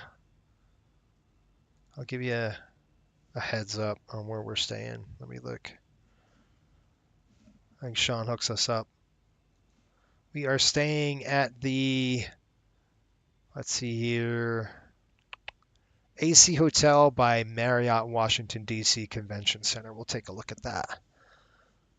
And then tomorrow, by the way, we'll do a flight out of here tomorrow after the game. They have a game tomorrow afternoon, so hopefully it's an afternoon flight. I think it is scheduled. Yeah, it's going to be a twilight flight. Check this out. Oh, that's not the one I wanted to show you. Right here. Take a look at that. We're taking off here at 5 p.m. local, and we're going to get into, it's about an hour, 25-minute flight over to Westchester. So quick, right? Really quick, and we'll get a nice daylight, twilight flight out of that. And I might stream that tomorrow, depends. I probably will, if you want me to, I probably will. It just depends on timing and all that stuff and what we're doing. All right, so folks, thank you for watching. If you're new to the channel, do me a favor, hit the subscribe button. I hope you enjoyed yourself watching the stream and you learned something. Lots of fun doing this. I do enjoy flying these charters. They are a blast. It's just different stuff all the time. You get this kind of crappy weather a lot when you do this kind of flying, just because you're not in the west or in the east coast. At coastal, we're used to this kind of garbage weather. It's kind of what we do. Anyway, appreciate you all. I'm gonna go ahead and write up. I'm not gonna write up a maintenance thing, but our next flight, let's take a look at the pressurization as we climb, and we'll see if we can't figure it out. All right. Until next time, folks, keep the blue side up and the brown side down. Hopefully we'll see you tomorrow night, afternoon. Okay. Ciao for now. Have a great day. And thanks for watching. We will see you tomorrow, maybe.